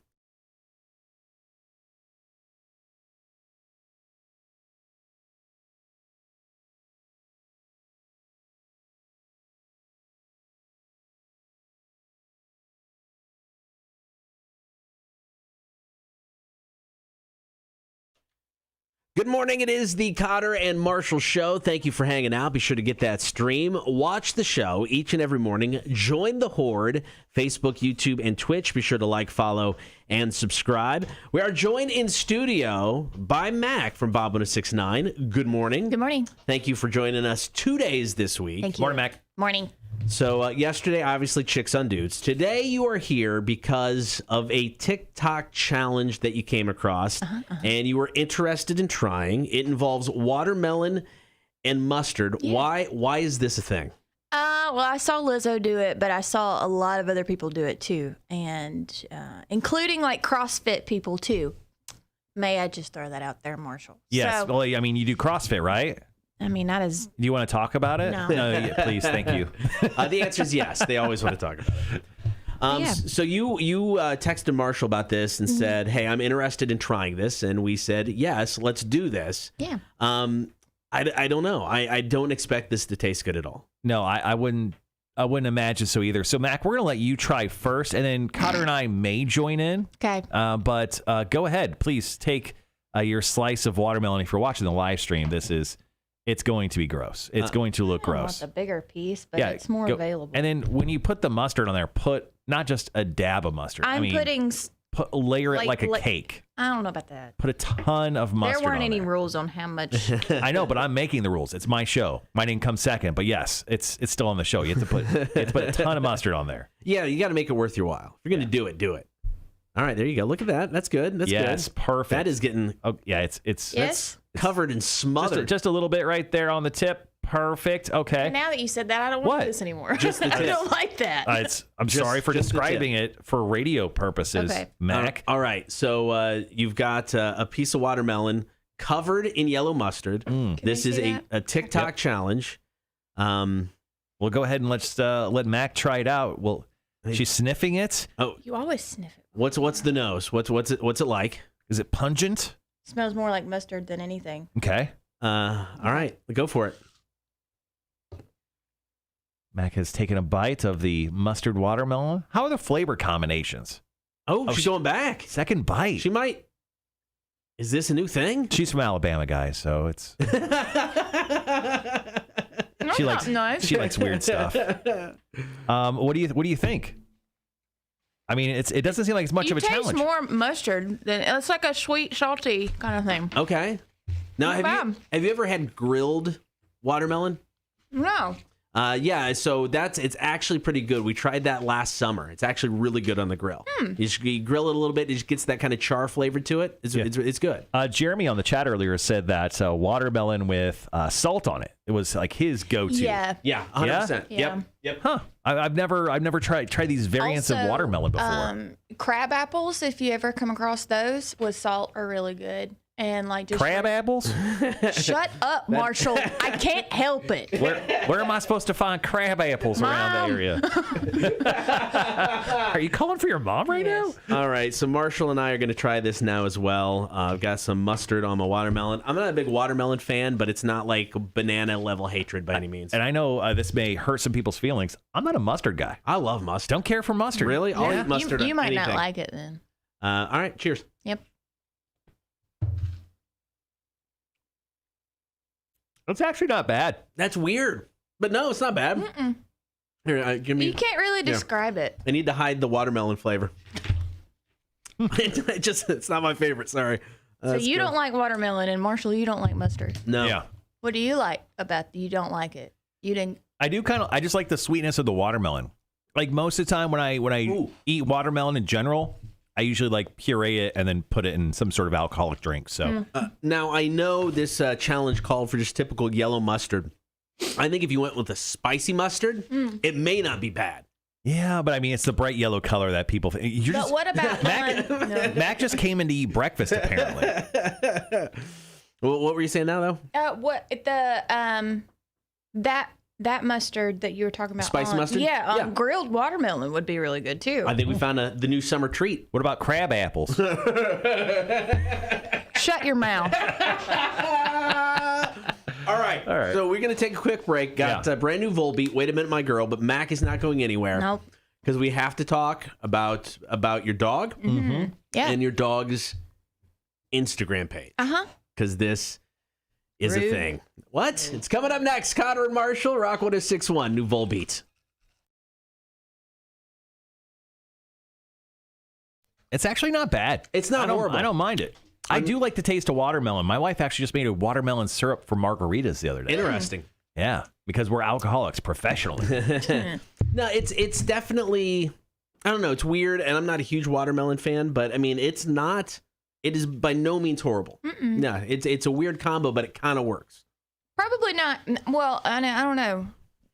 You would probably agree. Probably wouldn't eat it all the time, but I would probably eat it all the time. That's pretty good. All right, that was odd. I don't know. Charles had a question. Mac, what about the seeds? Are you a spitter or swallower? Matt Charles, Jesus Christ. So these seeds are not your normal size seeds. Yeah, they're the eatable kind, not the Yeah. hard black. I'm sure you could eat those, watermelon but I seeds. wouldn't chew them.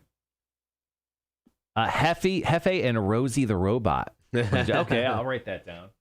Right now, that's cute. from listener suggestions, I have Consuela, Bonehead, and Rosie. Bonehead. Bonehead's from Gibby. Okay. I'll talk about it. We'll talk about it in a second. There was an anniversary yesterday that I didn't know was an anniversary until it popped up on Facebook. I bet Vic is enjoying watching Max shake up that mustard. It is Thursday. Oh, that's why Vic never called in today. You know what Vic's doing? You know what day of the week it is. I'm uncomfortable.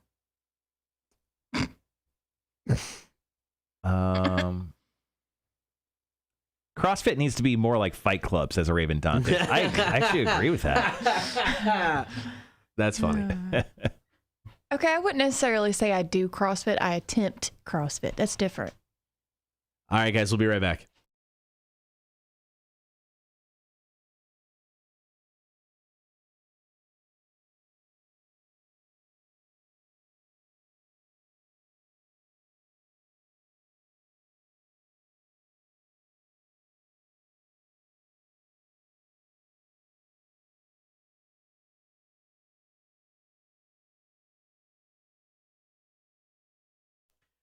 I get it. The piano and saxophone may be weird to people, but I love that new song from Volbeat. It's a jam, dude. It reminds me of like that old like Little Richard. Yes. Just like the good old days of rock and roll. I am so down for that song. All right, joining us in studio, Mac from Bob 1069. We just did the TikTok challenge, ate some watermelon with mustard. Surprisingly, not as disgusting or bad as you think it would be. I mean, it's not nearly as bad as I thought. All right, Mac, you're going to stick around because we wanted to talk about your dog. Mm-hmm. What's your dog's name? Scout. What type of dog is Scout? He is a Yorkie. A Yorkie, cute little dog. Yeah. Scout now has his own Instagram page. Yes, you're correct. If people want to follow it, what is it? It is Scouting About 2021. So you made this over the weekend. You have two posts. So Kotter and I brought this up because we're concerned. Because when I actually mentioned to you yesterday, you were like, I'm getting some followers. You have 37 followers, I think, as of the latest count this morning. Yeah. But with this account, you talk as if you are the dog. Yeah. So in the latest picture, it's just a cute little picture of Scout, the Yorkie, and it says, some footage of me just trying to get a nap on the ride to visit my grandparents. Mom won't put the camera down. They had better be treats in my near future. #car ride. Were there treats?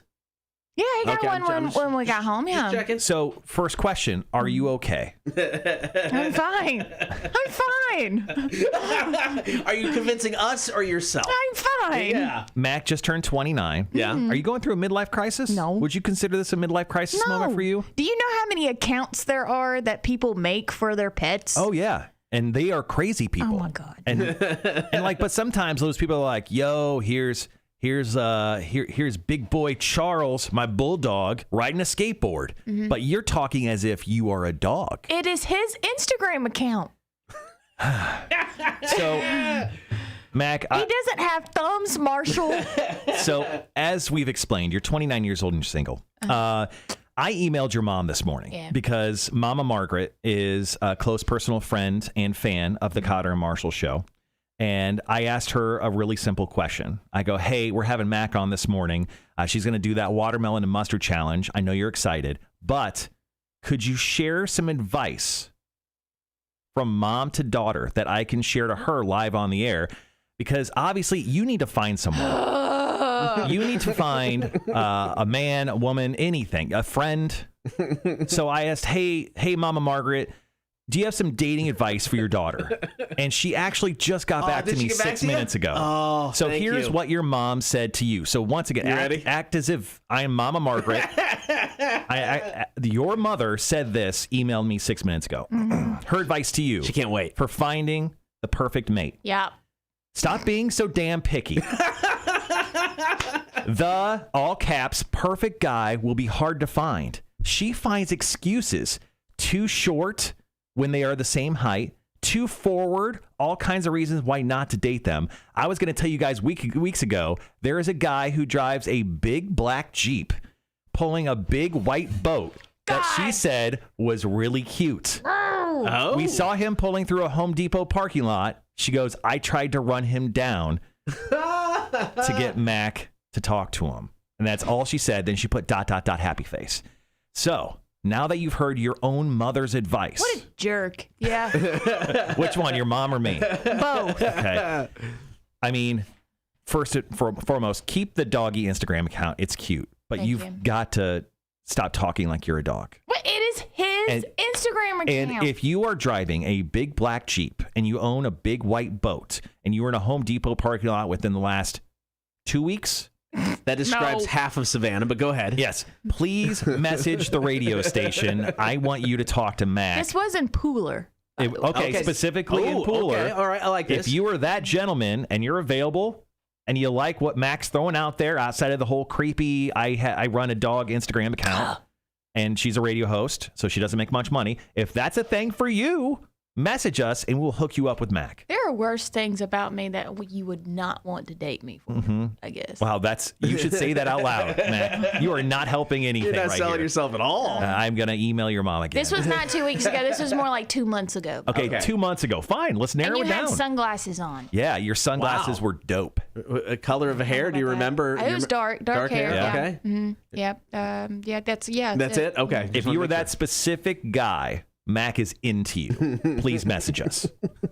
Mac is never coming back to the show. Thanks in advance. All right. We'll see you next Wednesday. Yeah. All right, coming up next, Hefe 2, the new music band of Fish, is going to select a new song. Actually, just got brand new stuff from our headliner of the 20th anniversary show. Puddle of Mud dropped a new song, Just Tell Me, or Pretty Reckless, Only Love Can Save Me Now. It's Hefe's choice up next. Kotter and Marshall Show, Rock 106.1.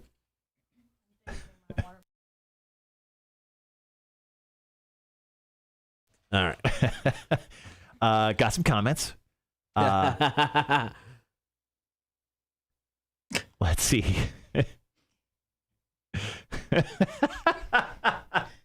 Oh, man. There's so much here to go through. Aaron says, laughing my ass off. You should say that out loud. I have many other issues. Sean says, were they wearing white sunglasses? Sounds like they'd be wearing white sunglasses. No, they were not white. Oh. Did he have a puka shell necklace on? No, Oh, but thank God. the lenses for the sunglasses were polarized. You noticed that? I mean, they're very bright. How long did you stare at him? He was behind a car. And he was pulling a boat in a parking lot. Tim, the engineer, says, Jesus, isn't that as creeper as a dude whistling at a woman on the sidewalk? No, because then she would just ignore you. Times have changed. Wow. Yeah, I guess they have. What's that supposed to mean? Thomas says, can we ask the 8-ball if I'm going to win the lottery soon so I can quit work? Uh-oh, Thomas is having a bad day at work. You know what? Yeah, we will. Real quick. Sorry. Side note, guys. Can Thomas quit his job soon? Without a doubt, bro. Nice. Without a doubt, you may quit your job. Sean says, do you do CrossFit? You can cross F off. Wow. Wow, guys. So there you go. Somebody said, shouldn't his Instagram say bark, bark, bark? Yeah. Funny enough, he doesn't bark, bark, bark. He goes, ah! What does he do? And I don't know how to spell that. What does he do? What does he do? Wow. F off. Wow. Hashtag. Mm-hmm. So you really, really do enjoy this I do watermelon like right it. I'm going to finish it. I don't waste food. now. Yeah. No, it's not great. It's not bad. It's just not great. It was better. Hashtag Ask the 8-Ball. Will I win the grand prize tonight at the special cigar release event? The 8-Ball says, as I see it, yes. Congratulations, Sean. Future congratulations to your win at the cigar event. A-Dub says, times can surely change. You can now get some local action via an app. Oh, I'm guessing he's talking about dating apps. There you go. I don't do dating apps. She don't do those. She's outside walking the dog and picking crab apples all the time. I'll be back. All right, man. I don't like your tone. What are you, my mother? Yeah. No. Your town. Good Lord. Raven Dantes. Mac, you might actually have to do a dating app. Mm-mm. Ooh, if you ever do a dating app, can I write the No. thing? Absolutely not. Why not? No. Can I say into dudes with big black boats? They're going to take that the wrong way. Big black trucks, Jeeps, Yeah. and white boats. No. All right. I mean, we can dating work. apps. I've done that. I can't. We can workshop. We can workshop a little profile because it can only be like a paragraph long, right? Like, hi, I'm Mac. I wear glasses sometimes. Sometimes. Yeah. Yeah. I tried the dating apps and no, I don't like it. Which one was your favorite? How many dating apps did you try? I've only done 2. First one was Tinder. That's Yep. obvious reasons why I quit that. Mm-hmm. And second one was Hinge.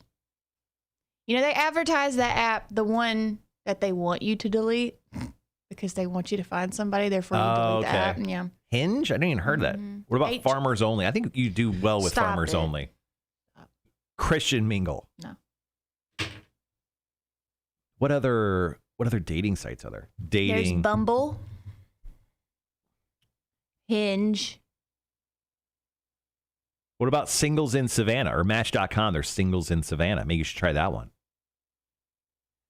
Jeremy says, I have faith that Mac will find the one she's been waiting on. And yeah, the country accent is way too cute. Dude in black truck better come find her. Oh, there's plenty of fish. Yeah, I heard of that. It looks sketchy. What about Zoosk? What? I don't know. I went to a website that I said top 10 best dating sites. Zoosk, Z-O-O, like a Zoosk. I don't know. It's like a zoo with a at the end of it. Yeah, elite singles. Dude, you're elite. I don't know about elite. Name one thing you're elite at? Better than everyone that you can think of. Napping. Napping? Nice. People want to hang out with you. What about eHarmony? Ever done that one? Mm-mm. I don't want to pay for anything either. What about Match? You got to pay for it, don't you? I don't know. You got to pay for most websites. Dating apps, different. What about Be Naughty? Flirt with hot singles in your area. No, I'm good. Okay, so you're not looking for any hotties. You're just looking for some dude with a boat. That guy was cute. Thomas says, Mac knows a lot of dating apps for someone who doesn't engage in them. Oh. That's what happens when all of your friends are trying to push you on said apps. Okay. And I say no every time. Charles says, add writing her bio to everyone's top 5 list. That is a great idea.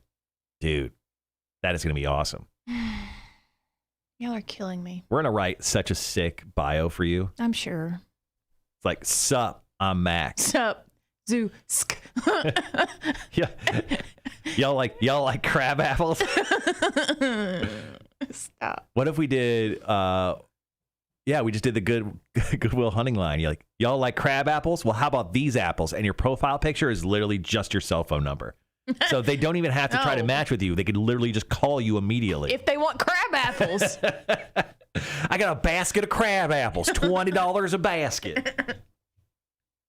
$20 a bushel. A bushel.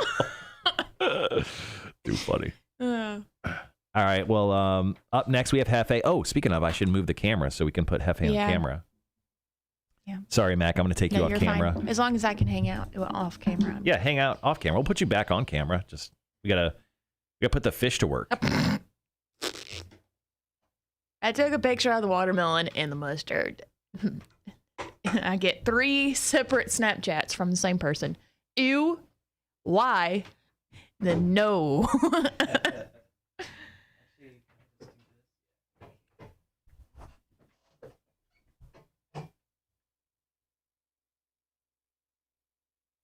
Sorry for the camera maneuvering right there, but Hefe is more important. Hefe's more important at the moment. So you're getting this plecos fish, sucker fish today? Yeah, I'm going to go buy it. I think what I'm going to do is if A-Dub's in. He just rolled in. Okay, yeah. If A-Dub's in, I'm going to see if I could talk to him in regards to our 20th anniversary show. And then I was going to run to PetSmart down in Abercorn because I think I did some Google searching and they have that fish there. Okay. So cool. I think I'm going to run down there and buy the $8 fish. And then I'll introduce him. No, I'm not drunk. It's 8:27 on a Thursday. So, Kotter, we were talking about it when you jumped out of the studio. Yeah. Thoughts on, because we're trying to find Mac that perfect mate. What if we write Mac's bio for a dating website? That could be her Torture Tuesday. Wow. I'll do the sunflower seeds. Really? Mm-hmm. When I tell y'all, I despise dating. I despise it. Quick question. How about this? We let the listeners write the bio for you. I'll download Tinder. I'll upload your information, and I'll be in Tinder. Or okay, whatever website, whatever dating app you want. Okay. But I'll be in charge of it. I'll be in charge of your dating app. I will choose the guys I think are best for you, and then I will show you if whatever connections you get. Would you allow that? Okay. As long as you let me see the connections before you agree to anything. And then, like, give me a call, say, hey, you got to be at this place at this time. And then, go. Quick question, can I reply to them as you? After I look at the question. All right, guys, we'll be right back.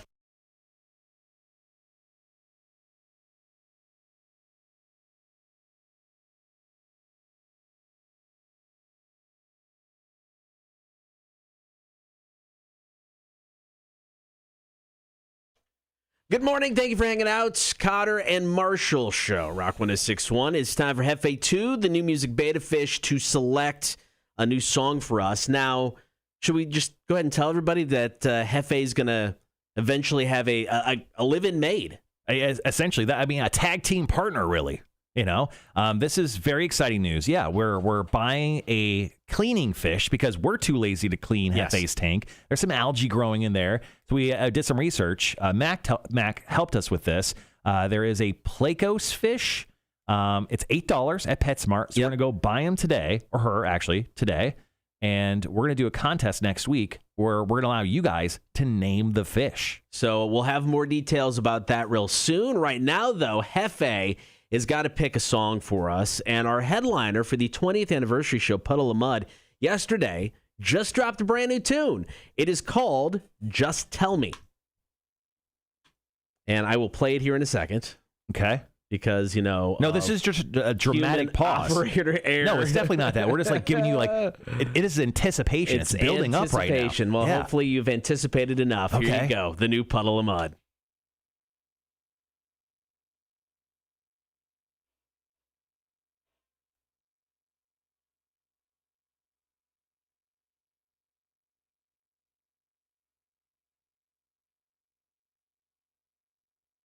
It sounds solid. Mud. Yep. Yeah. Sounds like new Puddle of Mud. Here we go with Pretty Reckless. Choice number 2, Only Love Can Save Me Now.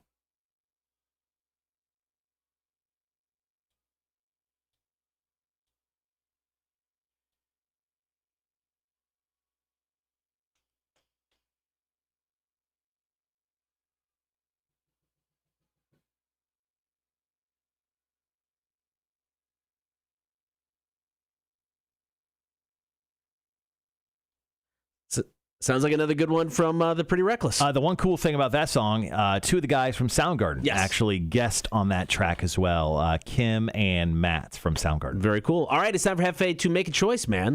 Where's he going? Where's he going? All right, let's go ahead and tell Hefe to get to work. Hefe! All right, Hefe has been given the signal. On the left-hand side of the tank, it'll be Puddle of Mud. On the right-hand side, it will be Pretty Reckless. There you go. Thank you. Hefe kind of just hanging in the middle right now, trying to make up his mind. And he is going towards the left side. Yeah, looks like we're going left-hand side. Oh, wait. He's still kind of straddling the middle. Hard right? No, we're going left. We're going left. He's really having a tough time with this. He's more left at this point, so we're going to go with Puddle of Mud. All right, it's brand new stuff from Puddle of Mud. They're headlining our show here in Savannah on Saturday, July 3rd. This is Just Tell Me. Thank you, Hefe 2, Rock 106.1. Greg says you should buy 2 Plecos, one for the fish tank, one for A-Dub's tank. It's not a horrible idea. Tony says Exotic Underworld will have the fish also. What is that? What is that? Sort of a sex shop? I never even heard of that. That sounds, a little risque. Raven Dantes wants to know why we're not drunk at 8:37 a.m. Because that's a Friday thing. That's tomorrow's bit. We're classy. We get drunk after 9 a.m. Jeez. Tim the Engineer says Marshall just wants a reason to oogle at other men. Don't judge me, bro. Don't judge me. Hey, pop Mac on. Oh, yeah. There we go. Thomas has a question for you, Mac. Have you ever tried speed dating? No. Do they still do that? That was a fast answer. Maybe you should. Nicole goes, can Mac's responses to the guys she's interested in be bark? I think human and animal interaction like that is frowned upon. What if the profile picture we use for you is just you with a dog? Okay. Yeah. She sounds so enthused. We are, we'll need to make this bit or just really quick about calling in playing trivia. So we're pushing our time anyway. Oh yeah, we are. Oops.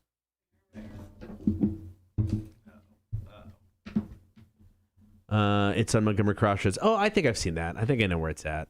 The exotic underbelly world sex shop plus fish. Sex shop plus fish. Hey, you know what? Sometimes you Sounds like I need to go there. Sometimes you just need a fish and a dildo. Don't judge me. All right, guys.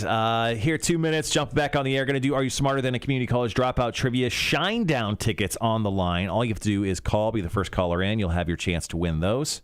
And by that, I mean not even chance. All you got to do is literally call in. Tim, the engineer, would like to know which goes where when it comes to the fish and the dildo. It depends on the mood. Yeah. I mean, seriously. It's really up to your imagination. Really. This conversation. Yes. Kotter took us there. I mean, Tony goes, sometimes you need a fish and a dildo. I'm just saying. Speaking of fishes, guys, we are buying a new fish for Hefe to clean its tank because we're too lazy.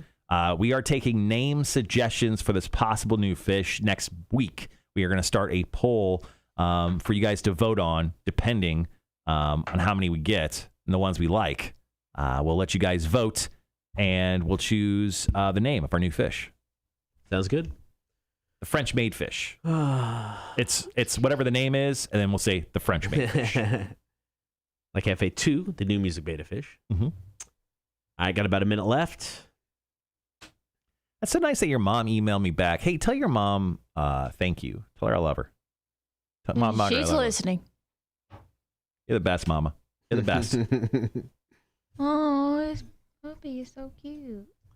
See, they have a dog Instagram. Wait, show. What is that? Who's got a... It's a baby husky. So are you going to commit to this Instagram thing? Because you only got 2 pictures up. I mean, I don't post every single day. Well, I mean, I think You got to leave them wanting more, obviously. I think your dog would. Maybe once every 3 days. How about that? That's fair. When was the last time you posted? It was a couple days ago. I checked. Okay. Hopefully. Just saying it's time. It's time. 5 days ago. Oh.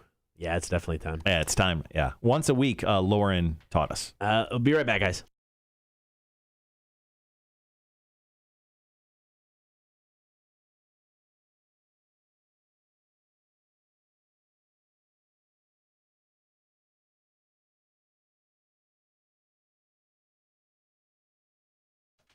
Are you smarter than a community college dropout? Nobody has been for almost a month and a half now. A couple ties, but we haven't been defeated in a while, so maybe today is that day. So 7 questions, 60 seconds. Can you beat one of us?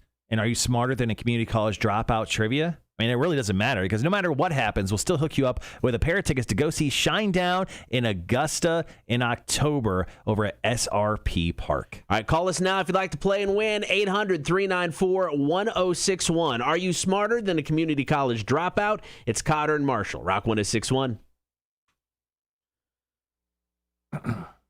Sean says, I have a friend in Boston that made a page for their baby husky. His name is Mac, short for MacGyver. All right, here we go. Rock 1061, who's this? Holly. Holly, how's it going? It's going good. All right, would like to play some trivia today? I sure do. All right, who would you like to take on, Kotter or Marshall? Marshall. All right. Oh, wait. Yeah, Yep, never that's mind. me. That's Sorry. you. I'm so used to handing... So used to me playing. Yeah. All right, he's going to put on the headphones. So here's the deal. We've got 7 questions, 60 seconds. Your time will start as soon as I finish question number 1. If there is a question you don't know the answer to and want to pass, feel free to do so. And if we have time at the end, we'll come back to it, okay? Okay. All right, here we go. Question number 1 is multiple choice. Anheuser-Busch recently announced they'd give away free beer if 70% of Americans got the COVID vaccine by what date? July 4th, Labor Day, or Thanksgiving? July 4th. That is correct. What U.S. city inspired the properties and streets listed in a traditional game of Monopoly? Pass. Okay. Finish, fill in the blank for this ad slogan. Goldfish, the snack that blanks back.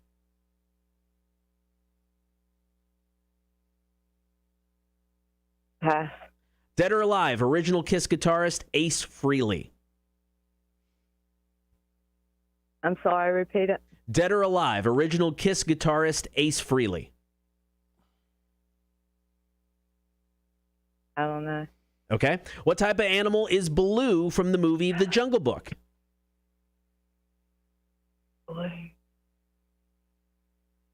The bear. That is correct. Multiple choice. What year was the first Welcome to Rockville held? 2010, 2011, or 2012?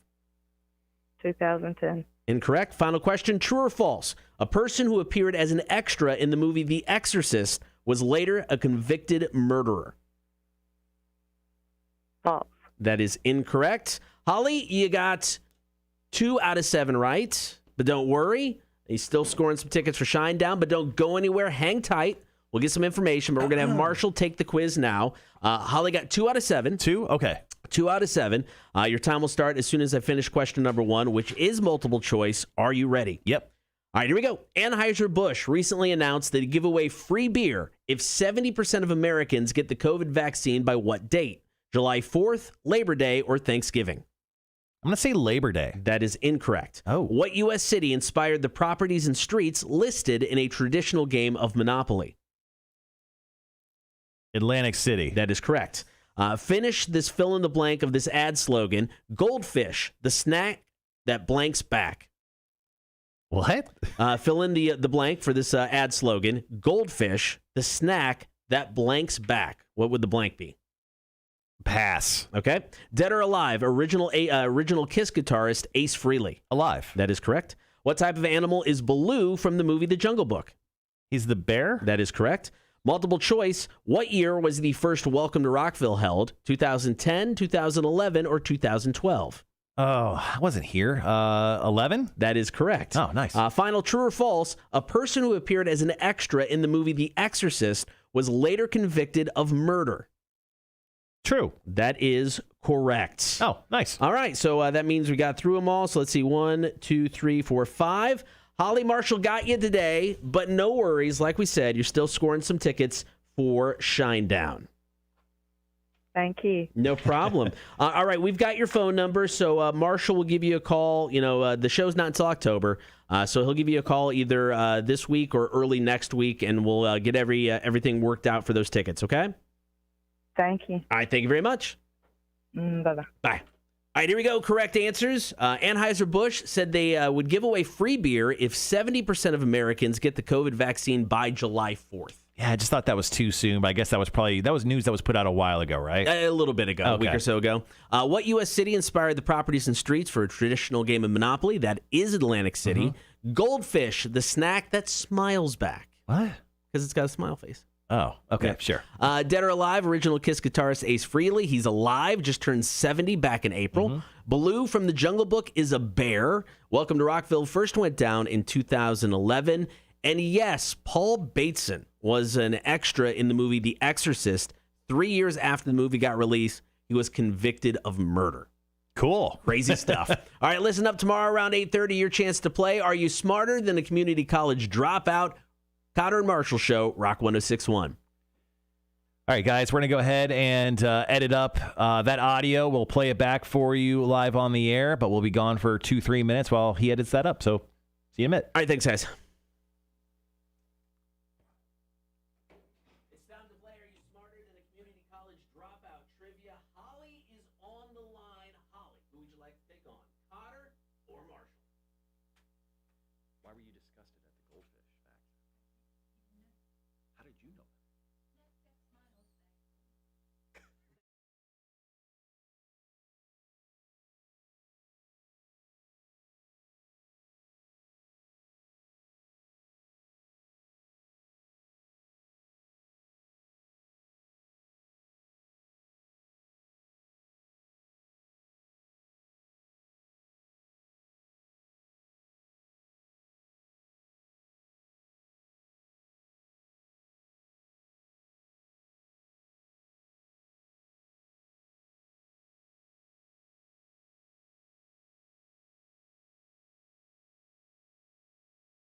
All right, guys, back on the live stream here. Thanks for hanging out with us while Kotter was editing up that audio.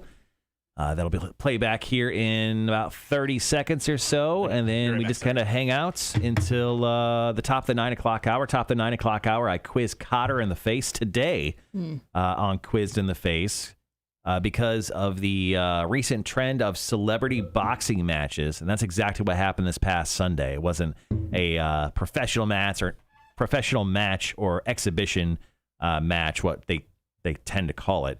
The Logan Paul Floyd Mayweather fight was essentially a celebrity boxing fight. So I have a wide world of celebrity boxing matches quizzed in the face edition quiz for Kotter. Okay. So we'll take people like let's say Shaquille O'Neal. He actually boxed someone in 2010. So I will ask Kotter who won between him and Sugar Shane Mosley. I didn't know that. Yeah. Yeah, there was a ton of celebrity boxing matches I didn't know actually happened. So it's kind of crazy. But I have 10 matchups. But people like Coolio, Dolph Lundgren, Jack Osborne, Ruby Rose. Jack Osborne, really? China from WWE, Vanilla Ice, Jeremy Smith, which is a tiny guy, Donny Osmond. All sorts of people fought in these celebrity boxing matches. So I'm going to give Kotter an opportunity to tell us which one won. Okay. So I'll give him the matchup and I'll give him the date it happened. So we'll do that here in about 10-ish minutes or so. I learned something new every time I'm on here. Is that why you like coming on the show so much? Mm-hmm. And making a complete butt of myself. Right? Do you like it when I email your mom? Is that about relationship advice? I feel like I'm getting ganged up on. Especially when it comes to dating advice. So she said that to you before. What she wrote. She's told me that I'm too picky, but it is what it is. Is she the type of mom that's like, I want you to get married and have kids, or is just? So I had this conversation with her recently, actually, and she said, there's nothing wrong with you being single for the rest of your life if that's what you want to do. And she said, but I want you to be happy. I want you to share life with somebody who will go on adventures with you and blah, blah, blah. I'm like, You can have a friend to do that. See? Yeah, no, I mean, yeah. Mm-hmm. Yeah. Thank you, Kotter. You're welcome. Brennan says happy belated to the Mac attack. Thank you. Brennan is the guy that put together I was the going picture. to ask that, and thank you. You did a fantabulous job. That's not a word. Just made that up. Yep. It's a very good job. Yeah, I'm proud of you. Well, you're not going to ask me what the most valuable prized possession in my family is? Well, I can only imagine it was like Grandpappy's shotgun, which hung in your No. living room No. next to the Safe. basket of crab apples. That's in the backyard. Is that a Boston accent? Crab apples. I think so. Apples? Crab apples. So what is the most So me valuable? and my mom both said this in order from most valuable to least valuable, but still valuable. Number Okay. one is family. Number two, Oh, Jesus. I feel like see, this. I knew. I told her you were going to roll your eyes. This is at that. this is like that when you walk into someone's house and they have all the really crappy Walmart paintings on the wall. It's like friends, family, love. laugh, love. Mom does not have that in her house, but neither do I. Yeah, I bought it from I brought it from Target. Second one is the farms that we have. And You have multiple farms in your family? No way. Okay. I would we never live on guess one, that. and we have like other pieces of land down the road. Okay, that makes and sense. then third one is dad's retirement. Wow. Who's the land, the deeds? Whose name is on them? Dad's. Oh. Yeah. Do you think you'll inherit your family's land? I'm getting the house for sure. I've already talked about it. Okay. So you're just gonna screw your brother out of the No, house? he's gonna. I told him. I said you can do whatever you want with the land, but the house is mine. So you're gonna have to move the house off the land. No, What if he sells the land? Yeah. he ain't gonna. But if it's his, Yeah. You better not. they're saying he could really screw you over. Joint in the land. How about that? I sold the land for 2 bushels of crab apples. Oh, the bushels. Crab apples as far as the eye could see. Jerk. Oh, Mac, the gentleman suitor that takes your hand in marriage one day, he's going to be a special man. Poor guy. Special man. Hey, Mac, where do you want to go for dinner? Shut up. I'm posting on my dog's Instagram talking like them. I do not talk like that. Breaking Bad wanted me to have a blooming onion last night because it was. So this is what we call a segue. I'm just saying. No, it's good. You No, said something continue on. about food, and I said, "Ooh, Outback Steakhouse would be a great place It would to be. go." It would be. Blooming Actually, I'm onion. going. Do you want me to pick you up a blooming onion? I'm going right by Outback because I had to go buy that fish. It's in the Yeah. parking lot. Yeah. Would you like one to go blooming onion? Yes, please. I'll buy it for you. Oh, cool. I'll buy it for you. I'll do it. Yeah. Just like we bought you watermelon and mustard. Like you actually can't keep that mustard. That's Kotter's mustard.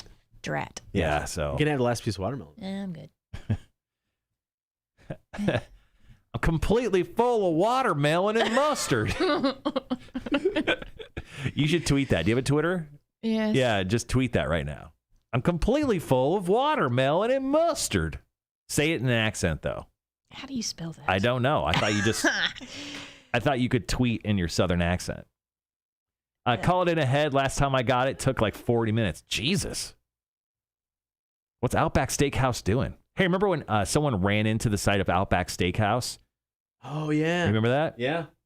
Dude, there was a terrible story from that. And they actually ran right into the kitchen, and there was dudes cooking in there. So, like, the fryer, Oh, no. like, the oil, like, spilled all over these dudes, and they got, like, third-degree burns on their hands and stuff. I had not heard that. Yeah. And then it took them, like, 6 months to open. Are y'all on Twitter? Yeah, I mean, our handles are literally right Okay, here I didn't know every y'all- day. Sorry. And it has a little Twitter thing. I thought the show. Do you watch was the on show? Twitter. Yes, I thought the show was on At Twitter. Kotter Marshall. Thank you. Thank you, Kotter. At Kotter Marshall, at 1061 Kotter, at John Marshall 8. It's almost on damn near every. Yeah, it's on every slide we y'all have. specifically had one. I did not know. Taking that you the off show- camera for that. You're off camera for a minute. You know what? Time out. Time out for you.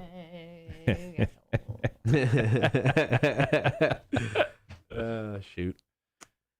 All right, we got a few minutes left in commercials. Stone Temple Pilots plush, and then I will get quizzed in the face.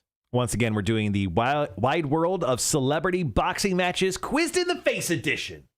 As I'm looking at our wall that people have signed, Yeah. once it gets full, do we erase it and start over, or do we just have to? You have to cram your own name in there somewhere, and it's fine, and we just keep going. No, I think we just keep going. Okay.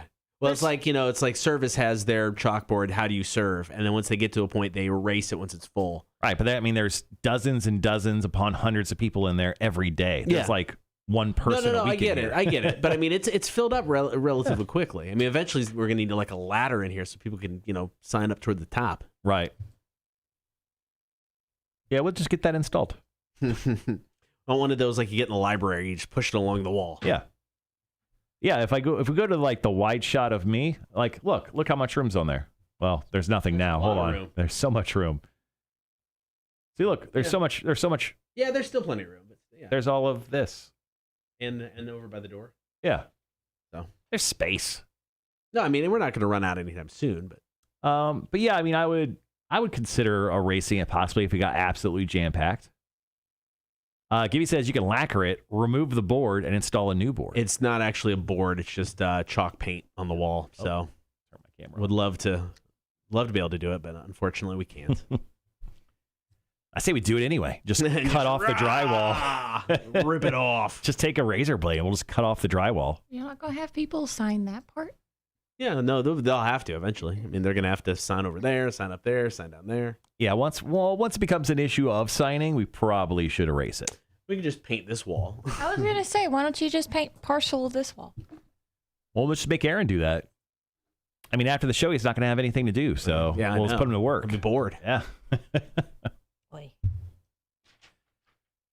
So after the show today, outside of having to do work and talk to the boss about our 20th anniversary show, I am going to run to PetSmart. I am going to buy the French maid new fish. So we have potential names that we're going to call the fish. So once again, if you guys are just chiming in, or excuse me, just tuning in to the live stream, we have Hefe, the new music beta fish. He chooses new music for us every Thursday. He was just on camera.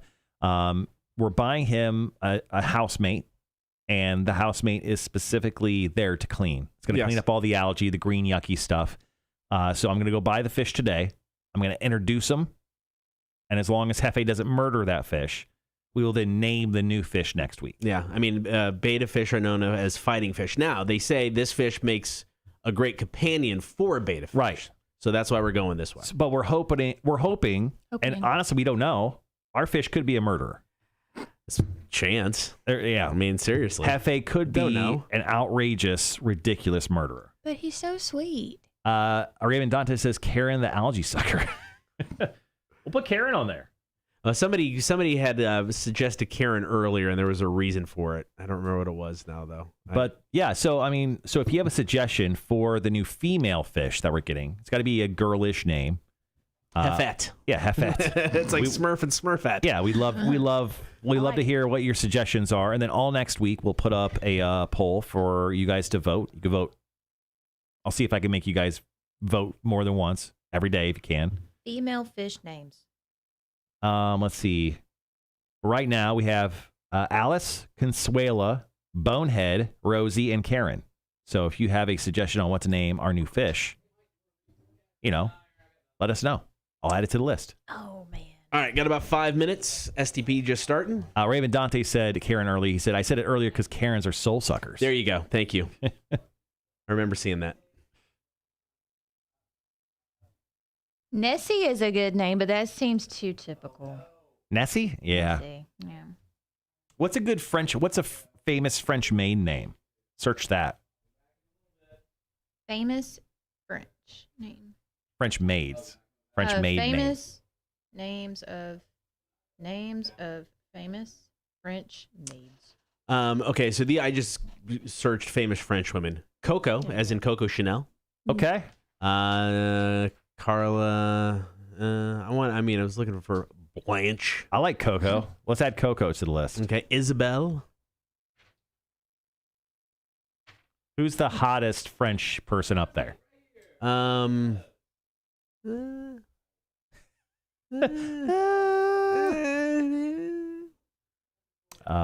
Beatrice. Celeste. We have a Celeste and Yvette suggestions on the stream. Yvette's good. Yvette's a great maid name. Yeah. Yvette. Celeste is also good. I like that one a lot too. All right, guys, a little under 4 minutes away from us hitting the airwaves back again. Oh, Christ. Could you show up any creepier, Mike? Our third favorite salesman just came around the corner. I just looked in the screen. standing in the shadows. What do I have to do to get to 2 or 1? We'll talk about it. What are you doing? Why are you just creeping? Oh, okay, just creeping. No, I was just walking out here. Come by and say hi next time. You don't have to be such a creep. Well, you were talking, I didn't want to interrupt you. I mean, the door is open. Literally. It was funny. Mac looked up. She goes, "Huh." I looked at the screen. I said, "Oh." It's a typical reaction. Cameron says, talking about weird food likes, I get a bloomin' onion and put it in the fridge and eat it cold. Don't knock it till you try it. I will knock that. That sounds terrible. I don't know. That's weird, I I think. don't know. I might try that. Wait, you eat it with the sauce, though, right? What's it, screaming onion sauce or whatever it's called? Is that what it's called? I just made that up. Screaming onion. It's really easy to make. Oh, that sounds like it smells so bad. Yeah. Which thing? Mike? Jesus. It's one of the reasons. That's one of the reasons why he's only our third favorite. Yeah, take a shower, bro. And the funny part is, I don't even have a second favorite, but he can't be second. He's just third. Tim the engineer goes, "Oh, dude, that sounds so effing nasty when it comes to the bloomin' sauce. Sorry, the bloomin'. It should be screaming onion sauce. We should put a petition in to change the name. Do you eat onions raw like an apple too? Oh, dude. Growing up, my mom used to eat onion sandwiches. Yeah, like onion, bread, mustard, raw onion. Disgusting. Out of necessity or out of she liked that. Okay. Right. Growing up, that was a thing for her, and she every once in a while, a couple times a year, she'd eat a raw onion sandwich. I'd be like, interesting. Ugh. My wife is all about onions. I mean, it's like she prefers them sautéed, but if we're gonna have like enchiladas or burritos or anything like that, she will saute an entire onion and eat it herself. I do love onions. I need them like chopped. I want them finely chopped. She likes them in like big strips, and I'm just like, it's not my thing. Gibby says my mom would eat raw onion and raw potato. Like, would she skin the potato first, or would she just eat the dirt right out of the ground? Like, I just can feel like it's like eating a carrot with a potato. Little eyes on it and all. It's the same way I eat crab apples. Right off the ground, off the bushel. I got about 1 minute. That looked really good on the stream, by the way. All I see is this. All right, under a minute. About ready to get quizzed in the face. Celebrity boxing. We'll see how I do. Wee. Raw potato wouldn't be bad. Once again, my wife and kids love raw potatoes. So like if they're cutting up potatoes to like whatever, they'll just eat the raw potato. I think it's disgusting. It's way starchy. I don't like the texture of it. It's gross.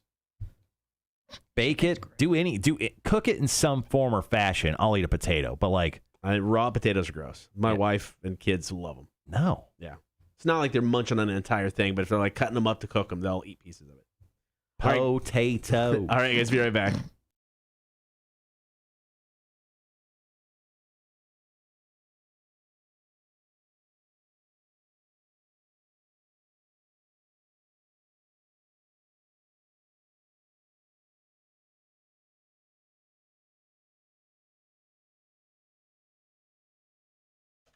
Thanks to everybody hanging out on the stream and on the air today. Don't forget, you can get on the stream each and every morning, 6 to 10, Facebook, YouTube, and Twitch. Be sure to like, follow, and subscribe. You can always download the Rock 1061 app. Listen to us there. That app is free. Get us on your in-home smart speaker. Check us out at rock1061.com. Right now, Marshall, are you ready to quiz me in the face? I've been ready since Monday to quiz you in the face. I came up with this idea over the weekend. Obviously, Kotter. Yes. We are living in a world of celebrity boxing matches. The Paul brothers have decided to invade everyone's world, and now we just have to put up with them until someone absolutely destroys them in the ring, which is hopefully very, very soon. Right. Now, over this past weekend, Logan Paul took on Floyd Mayweather. Now, they call this a boxing exhibition match. This was a celebrity hugging match. Nothing happened with this thing. So I've decided to create a quiz for you. I'm about to quiz you in the face. This one's called The Wide World of Celebrity Boxing Matches Quizzed in the Face edition. Now, I'm interested about this because the celebrity boxing thing started quite a while ago. And, I mean, they did it for charity, I think, initially, and it wasn't, I mean, I don't want to say it was as serious as it is now, but it does seem like there's a little more emphasis on the seriousness of it now with some of this.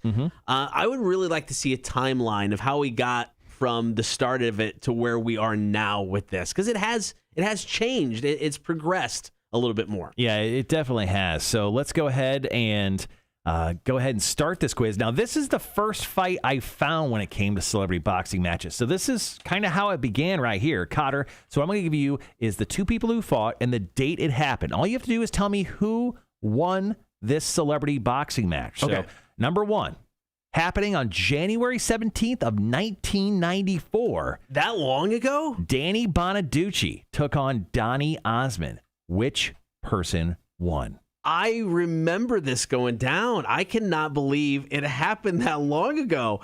It was Danny Bonaducci, right? Danny Bonaducci is correct. Okay. Congratulations. Okay, yeah. Man, I would never have guessed it was that long ago. Yeah, 1994 was the first celebrity boxing match I found on the wide world of the interwebs. That was the year I graduated high school. Wow.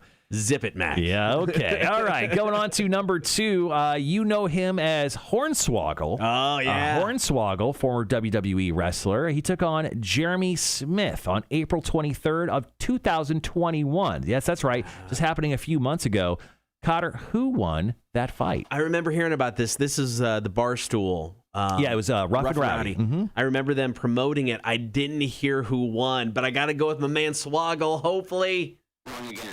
Hornswoggle lost in that fight. Let me down, man. Who would have thought fake wrestling would lead to making you to a real good boxer? All right, well, let's go to the wonderful year of 2002. This happened on March 13th. This fight happened between Todd Bridges and Vanilla Ice. Kotter, who won this celebrity boxing match? I see Vanilla Ice taking this overly serious. Yo, stop. Collaborate and listen. Yeah. All right, so I see him taking this overly serious, where Todd Bridges, not so much. I mean, both are in it for the payday, but I see Todd Bridges landing just that lucky shot. So I'm going to say Todd Bridges over Vanilla Ice. Congratulations. 2 out of 3 right out the gate. We'll do 5, then we'll do the other 5 on the other side of this break. Once again, we are quizzing Kotter in the face. This is the Wide World of Celebrity Boxing Matches Quiz in the Face edition. Number 4, Joey Buttafuoco versus Joni China Lauer. What? May 22nd, 2002. This was a celebrity boxing match, Kotter. Who won between Joey Buttafuoco and Joni China? Yes, from the WWE, Lauer. They went intergender on this? I didn't see that coming. Intergender, yes. Oh, man. Oh. I mean, once again, with Hornswoggle, I'm going to go China. I'm going to go China. Okay. Joey Buttafuoco for the win. I mean, you knew he was a douchebag, but this just proves it. All right, one more, and then we'll take a short break. Once again, quizzing Kotter in the face. Ruby Rose. She was Batwoman most recently. She was in John Wick. Okay. She first came to, I would say, more of a higher fame level with Orange is the New Black. Ruby Rose versus MMA fighter Yasia. This happened on October 20th, 2012. Gotta go MMA. What? That's right. Ruby Rose, quite the fighter. Yasia absolutely got stomped. Really? I actually watched the fight. It was ugly. I mean, so was this? Where'd you watch? I mean, what was it? It's not a UFC thing, was it? No, it was more of a celebrity exhibition. Okay. And it wasn't produced very well. I actually watched the clip on YouTube. It was like a 2-camera shot type of thing. So yeah, it was definitely interesting. But Kotter, right now, you are 2 out of 5 for Wide World of Celebrity Boxing Matches Quiz in the Face edition. Not doing real well. See if I can pick it up in the back end. Here we go. A day to remember everything we need. It's the Kotter and Marshall Show. Rock 106.1. Mac, how well do you think you'd be doing right now on this? Not very well, but how do you pronounce that fellow's last name? Bucci? Joey Buttafuoco. Buttafuoco. And there's Danny Bonaducci. Oh, see, I didn't know that. Do you know who Joey Buttafuoco is? No. Joey Buttafuoco. I just like the name. He was having an affair, or the wife was having the affair. He is. Hold on, I went and checked out. I don't remember because it was like a big scandally thing in the 90s. Joseph A. Buttafuoco is an auto body shop owner from Long Island who had a sexual relationship with a minor, Amy Fisher. There we go. Who subsequently shot his wife. It was a huge story in the tabloids. Mary Jo Buttafuoco. Shot her in the face. Yeah, and then Amy Fisher became like what she did. She went on to, which was a porn, or she did something afterwards, right? So the tabloid news coverage labeled Amy Fisher the Long Island Lolita. Oh, there's what it was. Okay. Yeah, I remember that whole story. Or I remember the names. Now I'm depressed.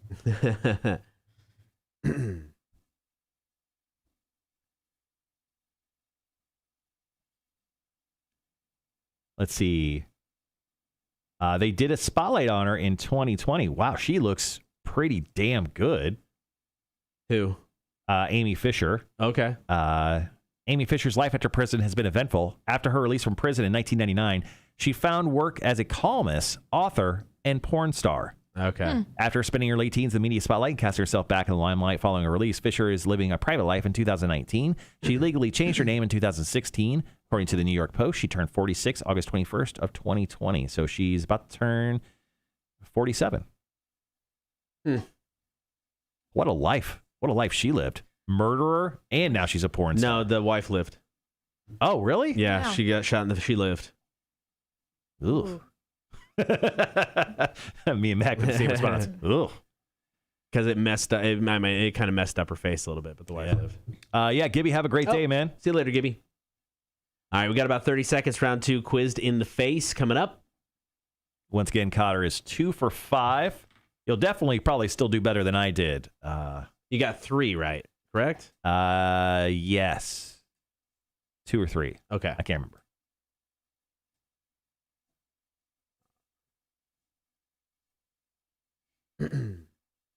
Yeah, I got 5 more for you. All right, guys, be right back.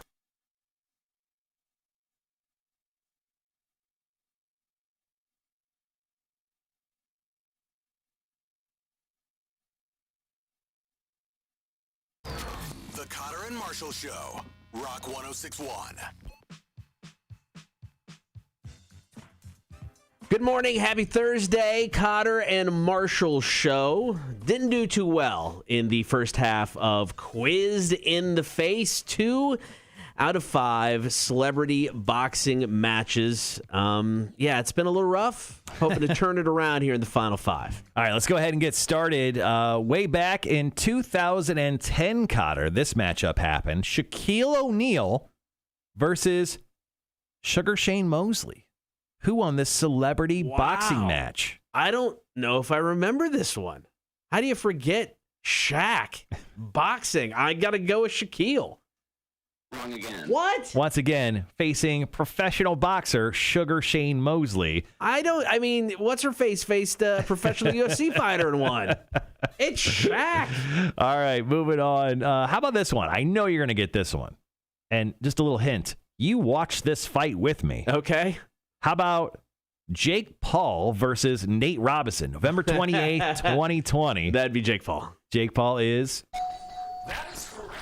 100%. Jake Paul famously knocked out Nate Robinson in the second round, and I mean he laid him out like he fell as flat as a board. It was an ugly win for Jake Paul. How about this one? Happening back July 15th of 2006, Kotter. Jack Osborne, son of Ozzy, versus Bradley McIntosh, a.k.a. City Boy, an English rapper. Once again, this happened July 15th, 2006. Which one of these people won? Oh, man, I remember hearing about this. I'm going to go Jack Osborne. Yes. All right, Kotter, you picked up 4 out of the first 8 at this point. You can almost hit 50% if you get one of the next 2 right. So let's go ahead and throw them at you. Number 9. Once again, quizzing Kotter in the face with celebrity boxing matches. Dolph Lundgren versus Oleg Taktarov. This happened in 2017. Oleg is a retired Russian MMA fighter. Oh, man. See, now I don't know where to go. Give me the retired Russian MMA fighter. Okay. That is 100% correct. Oleg taking the win there. All right, here's our final celebrity boxing match that we're going to quiz you in the face with, Kotter. Okay. Coolio versus actor Jeremy Jackson. This happened on November 5th, 2011. Who's Jeremy Jackson? He's an actor. Okay. Once again, Coolio. He had a song. What was it? Gangster's Paradise? And Fantastic Voyage. And Fantastic Voyage. Yep. Once again, versus Jeremy Jackson. Happened in 2011. Who won? I don't know who Jeremy Jackson is, so I'm going to go Coolio. Damn it. Yeah. All right, Kotter, you finish 50%. Yeah, I'll take 5 out of 10 for celebrity boxing for today's quiz to the face. I'll take that. All right, coming up next, getting ready to wrap up the show. Before we do that, going to dive into Marshall's music news. Stick around. It is the Kotter and Marshall Show. Rock 106.1. Baywatch? Yeah, Jeremy Jackson was on Baywatch. Yeah, still, no clue. Yeah, I forgot that. I didn't write that in the notes. Oh, I had to look it up. I didn't know who Jeremy Jackson was either. Tim, the engineer, says Amy Fisher looks like she likes facial surgery a little too much. Well, I mean, she got shot in the face, man. Well, she didn't get shot in the face. Oh, she you shot someone in the face. Yeah, I'm sorry.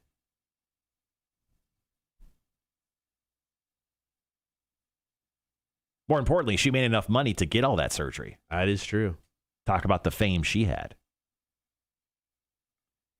All right, guys, coming up to wrap up the show today, we got 3 stories. Got a potential release date on new Slipknot stuff. We'll also talk about what's going to happen to the concert hall that Dimebag Darrell passed away in.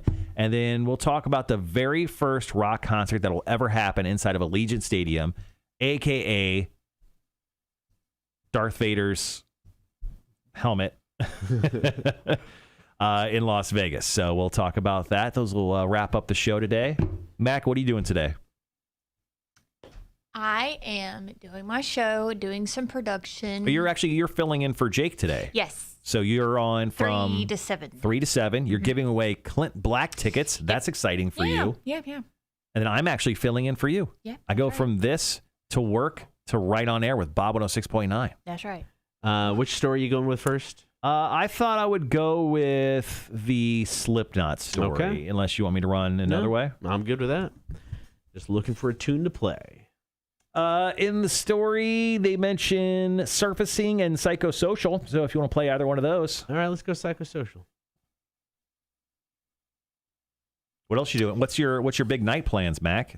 We got a date? No. Yeah, I know. Me and 4 other friends. You walked right into that one.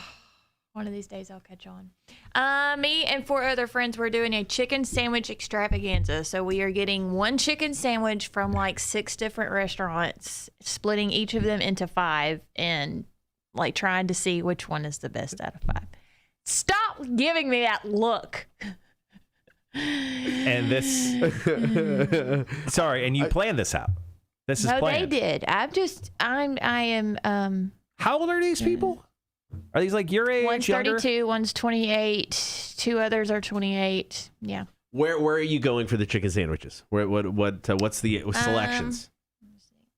I have the list. It's got to be Chick-fil-A, Bojangles. Parker's, Popeyes, Chick-fil-A, Zaxby's, KFC, McDonald's, and Bojangles. Okay. Yeah, I heard. I haven't had Parker's chicken sandwich. I heard it's pretty good though. I like their chicken tenders. Really. Okay. So it's got to be good. I haven't had Popeyes. I haven't had Zaxby's. I haven't had KFC. Are these the spicy chicken sandwiches? No, these are just the regular chicken sandwiches. I gotta go spicy. It's not my rules. Spicy's the way to go. And just to clear it up, you're excited for this? I mean, She wasn't. She was until she brought I it up. wasn't until y'all completely shot it down with your look. It was no. It's just like honestly, that was the last thing I thought you would say. What'd you think I'd say? Go nap? Kind of, yes. Yeah, I might squeeze one in before I go. But that's wow. I didn't see that one coming. That was crazy. Yeah. That was a twist. That was an M. Night Shyamalan twist to the show. Is there a scoring system for this event? Is it just winner take all? Here's the one I like the best. Yeah. Can we see the results? Okay. Yeah, I'm curious. I would like to know now who you select as the winner. I don't know. I haven't had all of these chickens I know yet. you're not doing. I'm saying afterwards. Oh yeah. Just, I'll let you know. Jot down like 1 through 6, whatever you do. Yeah, create an Excel file. Power rank them. I will. And then send it to us, please. I love Excel files. And PowerPoints. And put it on a Google Drive for me. Yes. Aaron Wilborn He'll loves never that. find it. Yeah. If you want to hide something from Aaron, just put it in the Google Drive. Hey, where'd you put a Google Drive? You'll see his face just drop. Yeah. My life is not eventful if you have not Wow. caught on. Well, if you get tired of your chicken sandwich eating, tonight I'll be hosting bingo at the Draft Room at Berwick. Okay. That's right up there. Honestly, that's not a bad drive from where I live. Yeah. Less traffic, too. Yeah. Draft Room at Berwick, 7:00 tonight, in case any of you guys want to join, too. I did bingo last night. 10 games of bingo. Oh, how did your bingo game For the go? first time by myself. And? It was good. Yeah? They were very nice. Good. You can't really mess up bingo. It's very hard. Well, you can if you're nervous and you're not used to the type of bingo that you're on that round. So the one where you can't yell out, you're not supposed to yell out the N, like N numbers. Right. The first one I picked was an N. I said, N, such and such. They said, wait a minute. I said, okay, thank you. I was just making sure y'all were. I used to, when I was doing bingo on a regular basis, because I did the same thing. I would not pay attention halfway through the game and call at the end. So I turned it into a bit and said, if I call it in during this round and it's not necessary, obviously, I will buy the winner a beer. So I'd always add a prize to it. So I regretted that after a while because I ended up buying way too many beers because I effed it up every time. So I found a set of bingo balls on Amazon that are colored. So like the B's are red. Oh, yeah. And the N's are white and stuff. And they were like $30. And it was like, there's 3 sets left. And then it got down to 1 and the person discounted it to $10. Oh, nice. So I bought a new set of bingo balls so I wouldn't have that issue anymore because I would do the same exact thing you guys would do. I would look at my phone for a second, I'd look up, and then I would scream the wrong thing. So like, is this different than the bingo that grandmas play or what? How does it work and is there a fee? Oh, those are great questions. Yep. No, bingo is the same. It's the same everywhere. It's less stressful. Old ladies get into it way too much. I mean, you can get people who get into it at the bars and stuff, but it's way less stressful in my opinion. Yeah, I mean, this is bar bingo. I won't say it's like something cool and hip. It's not. It's straight up bingo. We play 10 games. We give away all sorts of stuff like free appetizers, free beers, free swag, free T-shirts, and then last game we give away a $50 gift card. Yeah. So we play 10-ish games. If the games are going too quick, I'll throw in like a bonus round where I'll give out a couple extra bonus cards. And then there's no fee. It's absolutely free to play. And it's at the Draft Room at Berwick, which is on 17, right next to where that Kroger is. Yeah. Every single Thursday at 7 o'clock. When I first got here, man, one of the biggest events Rock did as a station was Bud Bands and Bingo. Every either Wednesday or Thursday, Billy would go down to the Wild Wing Cafe and City Market, host bingo. Eventually, Claire went down and helped her, and it was stupid crazy. I mean, so many people showed up. Yeah, Jeremy just said it's really fun. I won he goes, I won the first night I went. So Jeremy walked in, member of the Horde. Right. He walked in. I didn't really know him at that point. I just said, hey, how's it going? You want to play bingo? He's like, yeah. He grabs a card, goes to his seat. 5 minutes later, that exact game, he comes back. He's like, hey, I won. I'm like, you sure did. What a time to come in. But yeah, it's a fun, relaxing thing. And the cool thing with it is, I mean, we play 10 games. Like, you have to play everyone. Yeah, you can sit there. If you're drinking a beer, you're eating, you just put your cards to the side. You could join in whenever you want. Now, it's like I love, doing the bingo and trivia thing. But, trivia, it's like you're focused. You got to pay attention. You got to hear what's going on. Bingo, you just sit there. And it's like, like Marshall said, you play, you don't play. It's all good. Yeah, and we started a few months ago, and we've created a little like group of people that come in and play each and every week. So I think last week we had like 60 people playing. Wow. Damn. It was one of our biggest nights. Yeah, I mean, summertime, everyone's trying to get out of the house. They want to do something. But it was so funny. I had this little grandma who literally could not hear me. Every other ball, she's coming out, what'd you say? That was a good grandma impression. And then she actually moved to the patio where it was very loud in there. Yeah, Obviously, there was a lot of people. She went to the patio. She didn't have to do that every single time, but it was very funny. What game are you playing? Regular bingo, ma'am. Okay. She's an old Jewish lady. Best part about bingo compared to trivia is nobody can cheat. I mean, that's the best part. It's impossible. And it's like, because with trivia, you have to pay attention to people, make sure they're not cheating. They'll come up and bitch about answers or, complain if they didn't get something right or whatever. Bingo, it is what it is, guys. Yeah. Nope, I didn't call 3. Sit down. Yeah, convince the wife, man. Come on out. The cool thing with the Draft Room in Berwick, they have 30 beers on tap. Yeah. They have probably one of the largest. Yeah, I would say they have the largest draft selection in the area. Yeah, out there off toward the Berwick area. Yeah. I was bummed, though. I went on Tuesday, swung in, and Tropicalia has been my go-to lately. Went up to the bar. Tropicalia is like, fortunately, we're out. I was like, what? He goes, I know. Too many people are drinking your favorite beer. I know. Plus, they have a good can selection, too. They have a bunch of Orpheus stuff in there. Plus, and also, my jam, just PBR. Yeah. And I mean, big into local and just Georgia beers in general. Yep. They do have a lot of that. The food is amazing, too, Jeremy said. Yeah, the food is really good. My go-to has been, they have a steak and mushroom flatbread that's really good. Ooh. Their Cuban sandwich is really good. Yes. And then they also, they added in this chicken pesto sandwich that's pretty much been my jam for a minute. Yeah. That sounds really good. Did they still have Dr. Robot? I don't know. I don't usually drink Dr. Robot. Yeah, I'm not sure. It's sour. Not a sour guy. Yeah, I know. Generally. Yeah, I know.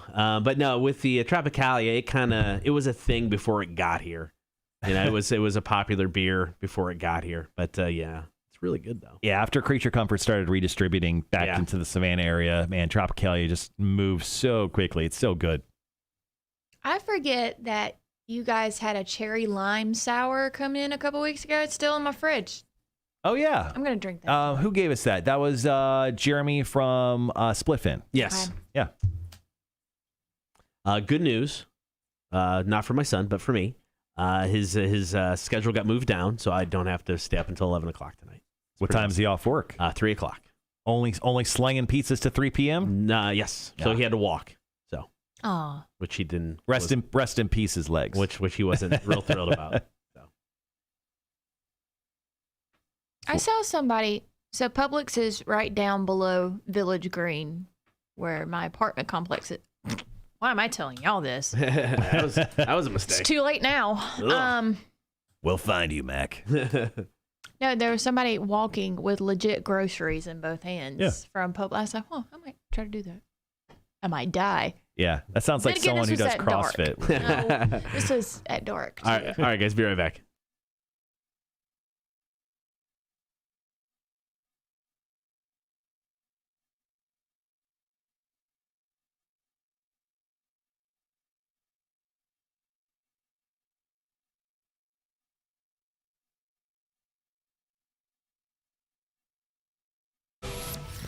Rock 1061. Kotter and Marshall Show, Rock 1061. It is time for story number 1, Marshall's music news. So it's no secret that Slipknot have been working very hard on a new album. Clown from Slipknot has even called this in previous interviews God's music, man. He said it's the center of the beast for me. This whole album is on an other complete element. Now, he did say in a recent interview that just happened a couple days ago that Slipknot may be done recording the album by the end of July and will hopefully release it before the end of the year. What?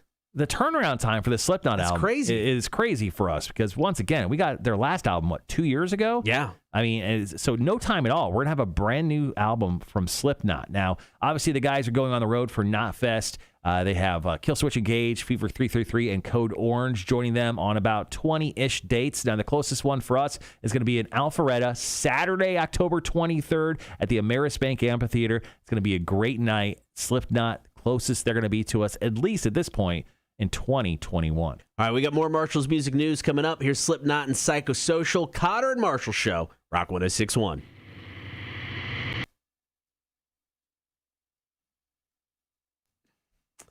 Raven Dantes, that was funny. We both saw that right before we went on the air. Sitting here just taking notes. After this, we'll... scared. It'll be fine. Maybe. After this, we'll talk about Dimebag, and then we'll wrap the show up with GNR being the first ever to play Vegas, at least a new stadium. They're hosting SummerSlam there this year. Excuse me? They're hosting WWE, yeah. On a Saturday night. Okay, sure. Supposedly, so something I heard about that had to do with there is another boxing pay-per-view. Yeah, Pacquiao is fighting that night. Yeah. And they were thinking that they would, people who aren't necessarily boxing fans but would get the fight to watch the main event. I mean, that's not going to go on until, 11:30, 12 o'clock. So they'll wrap up their event prior.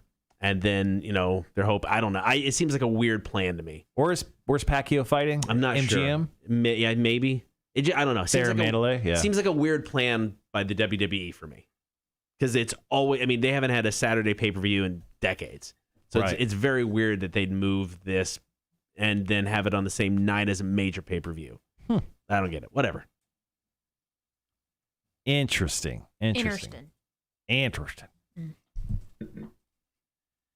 So what are you guys doing this weekend?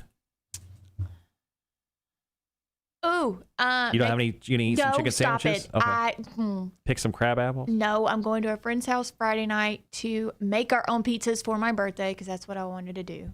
I didn't want to go out. Stop looking at me like that, dude. Are you 12? What's going on? I've never made my own pizza. You've never made your own pizza? No. Oh, damn. Lunchables don't count. So, has your friend made their own pizza before? I think so. Is this a guy? Are you going on a date? No. Okay. Are you going boxed crust or are you doing something more scratchish homemade type thing? We'll probably do boxed crust. So I do have this large pizza I'm about to sound like woo. I have this large pizza stone from Pampered Chef I have yet to try and I really want to try I have one of those as well at my house. Yeah, I haven't tried it yet. Okay. So and just quick follow-up, Friday night. Yeah. You're going to go to your friend's house and make your own pizza. For my birthday. For your birthday. Yes. And that's the start of your weekend. Mm-hmm. Yeah, it's I got to watch Loki at some point. That came out this week. Are you going to slug some beers or something? No. That sounds so much fun. You're going to have so much fun this weekend. It's okay to be different. It's okay to be different. It's okay to be different. No, you can be different. I just, making your own pizza. Did not think you would say I've never done it before. What else? What are you doing with the rest of your weekend? I'm trying to think. Probably gonna be too exhausted from making pizza on Friday. Saturday, I'm sleeping in. Oh. So excited about that. Me too. That's probably when I'll watch Loki, and then bike ride that afternoon, and then go get tacos at Taco Stash, and then Sunday church. That's a weekend. I'm exhausted just hearing about it. Wanda, it actually wasn't disgusting at all. It wasn't bad. Yellow mustard, yellow mustard on watermelon turned out to be not the worst. All right. Thomas Thanks. goes, lame is different. We'll be right back. Thank you.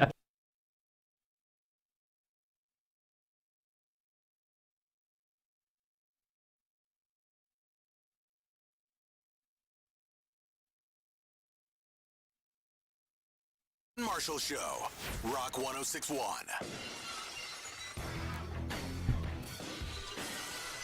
Good morning. It is the Kotter and Marshall Show. Time to check back in. Another story. Marshall's music news. So the Alrosa Villa, that may sound familiar because that's the Columbus music venue where 5 people passed away, including Pantera guitarist Dimebag Darrell back in 2004, is set to become a site of new affordable housing in Ohio. Interesting. Now, according to the Columbus Dispatch, over 100 affordable apartment units will be built on the site.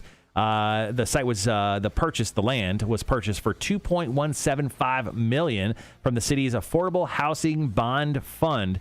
Now, the club hosted many of the top rock and metal acts of the day, but obviously on 2004 things changed when armed gunman Nathan Gale came in and murdered 5 people, security members, but including famously guitarist Dimebag Darrell. Now, music returned to the venue shortly after that incident and continued up until just a few years ago. But the Alrosa Villa is no longer. It'll become affordable housing, marking an end to probably a much-needed end to this music venue. All right, coming up next, one more story to go. Then we'll wrap up the show for you Thursday. It is Kotter and Marshall on Rock 106.1. Saturday.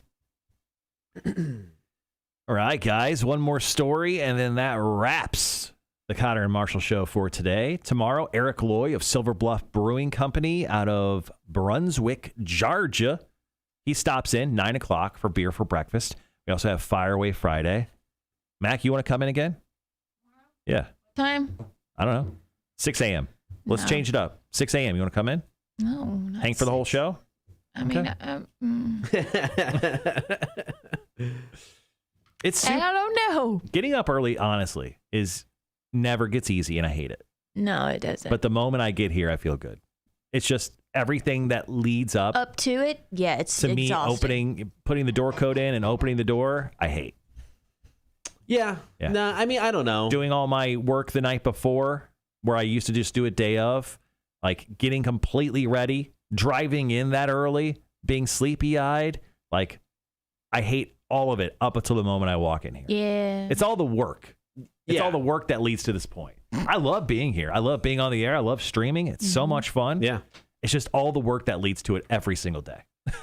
No, I get that. I'm trying to think. It's like, when was the last time, even when I moved here? So it's like when I moved here and took over afternoons, kind of like what we did in the beginning. I mean, I was live for the first 2 to 3 hours because the deal was, I wanted to be home, by a reasonable time for dinner, when we moved here with the kids.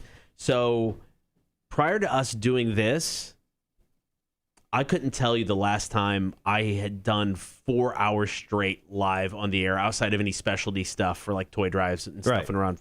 Just a flat out 4-hour shift live. Years. I mean, years since I had done one prior to this. Because it's like you got so many other jobs, and the voice track thing makes things so convenient to get everything else done. So So it's been nice to be able to come in here and actually focus and do a 4-hour show. Charles says, gladly trade jobs with you. No, I'm not complaining. Yeah. I'm not complaining in a formal fashion. I'm just saying. Oh, I should change to that. Yeah. I'm just saying that everything that leads up to me hitting the door every morning, I don't like. No one in their right mind would ever wake up as early as we do if we didn't do what we did. Yeah. Like waking up at a normal person time, even if it was just 7 o'clock. It's way better than waking up at 3, 4 o'clock. You do just before 5 for me. So yeah, it's I've been getting back up. I was here 4:45 this morning. so early. Yeah, but I got stuff done. So that's the nice part about it. Yeah. Try 12 hours. Ooh, I worked a 4-hour shift. Dude, come on. The thing with us is this doesn't stop. I mean, we work starting, let's say we even start working at 5. We stay here till noon. Both of us usually stay here at least till noon, if not longer. And then we go home. Yeah, we do take a nap in the afternoon, but we're back up by probably 2:30. And then I work till about 6 o'clock every night. Yeah, I mean, like literally when my wife pulls into the driveway, I'm usually sitting in my office finishing up voice tracking or writing a proposal or doing something for the station. So yeah, I mean, I'm at the office for 8 hours every day, and then I have at least, with show and just other station stuff, I mean, there's easily 3 to 4 on bad days, 5 more hours of work to do. So I mean, it's time consuming. Yeah, I would say on an average day, it's a minimum of 10 hours. And then, but the thing is, quite nicely about Fridays, if we don't have to, because we have like the entire weekend, we can take Fridays, like even the moment we get off the show, if we decided to, and we've done it before, we just go drink. Yeah. And we just, work the rest of our day at some other point over the weekend. 3 until 8. Yeah, that's rough. I'm so freaking tired of this stream freezing. Oh, shoot. Turn it off and then restart. I think everyone else is good. Everything's good on our end. What does he do, Wanda, if you don't mind me asking? Yeah, Tony's up at 3 in the morning until 8:30 at night, and then gets up periodically throughout the night to help with a baby. So he gets the getting up early thing. Jesus, yeah. Man. Yeah, I did not want to get up this morning. It was a little rough. Yeah. Some days are easier. I mean, works at Gulfstream. Okay. Some days are easier. I mean, there are mornings where 3 o'clock hits, and I'm like, all right, let's do this. I'm ready to roll. Then there was this morning where I'm like, no, not so much. Yeah, getting like some mornings I'll get up, my alarm will go off, I'll grab my phone. Most of the time I'm good about not checking it, but this morning I checked it, so I laid in bed for like 8 minutes. Yeah. Just looking at my phone, looking at emails and stuff. I'm like, oh, Christ, I have to get going. That's something I want to stop doing, is looking at my phone as soon as I get up.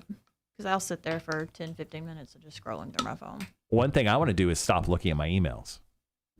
Well, yeah. I'm absolutely sick of having to be attached to my email. I've started, I did this a couple weeks ago. I have started, and it's not all day, but if I'm doing stuff on a Saturday, I've turned off my phone. Yeah. And was just like, you know what? For 3 whatever hours, I'm not even going to look at it. And it's actually really, really nice. Nice. I may start doing that. It's like, I'm not going to do it all day, just in case something weird happens at the radio station, but I'm just like 3 hours or so, just turn it off. And it's really kind of peaceful. I do that. Oh God, that's weird. Yeah, I saw that blew up overnight, that whole picture thing. Yeah, people are taking picture. It's like they're Disney characters or whatever. Yeah. Oh, there's an app where you can make yourself into a cartoon to give yourself cartoon features. Yeah. It didn't work for me. It looked creepy and it looks nothing like me. Can I see it? I don't think I saved it, but I can do it. No, you got it. Just check your deleted photos. You can find it. And let's show everyone, see what you look like as a cartoon character. I don't know if I don't think I saved it, but I can do it real quick. 3D cartoon, which is really cool. The cool thing about it that they give you like different versions. That there's caricature, there's cartoon, which there's a difference. Is there the Take On Me version? I don't know. Or they just like really color you in? Yeah. You know what's sad is the only reason I know what you're talking about. I know the song, never watched the video, but the Family Guy episode where Chris, it's very funny. I've got to start back watching Family Guy, unless it's turned into something that sucks now, because there was a time where it wasn't funny anymore. Family Guy turned into The Simpsons for me, and I haven't watched since like season 5. Yeah, I mean, I've watched the Family Guy off and on, but no, I haven't watched it regularly in years. I need to watch Rick and Morty and BoJack Horseman. Have y'all started that? Have y'all watched that? I've heard of it. Heard it's really good. Have not watched it. I have not. Chris Hummer, who was in For Beer for Breakfast a couple weeks ago, it was like one of her favorite shows of all time. Okay. I know Aaron Paul voices one of the characters. The only reason I know that is because I have a crush on him now, thanks to Jesse Pinkman on Breaking Bad, and I stalked him. He's married. I know. He's very married. Like, why is it that everybody that I have a crush on is married? And I know it's Aaron Paul and Kotter. Well, so yeah, it's a tough. So rough. Yeah. Oof. Drat. Hey, you gotta go for both ends of the spectrum. I was called lame this morning, so take one. Do you think you ever watch too much television? Yes. Okay. Marshall, we have come to the conclusion I have no life. My dog has an Instagram account. You said it yourself. Well, I'm glad you confirmed that. I'm trying to find this blasted pic. Raven Dantes, confirm Mac wants a married guy. No. How many times have Well, you dated a married guy? Quick question. 0. 0 that you want to admit to? 0, period. Oh, 0 that you knew about. 0, period. Okay. The only kind of thing that's remotely close to that is I dated a guy and found out he had a 13-year-old, and I was like, yeah, I can't do it. I was like 23, 24 at the time, and I can't. Not a 13-year-old at 24. I can't do it. Yeah, He was obviously older than me. Sure. Where is the picture? I'm going to get it. Hold on a minute. All right, guys, be right back. Final break of the show.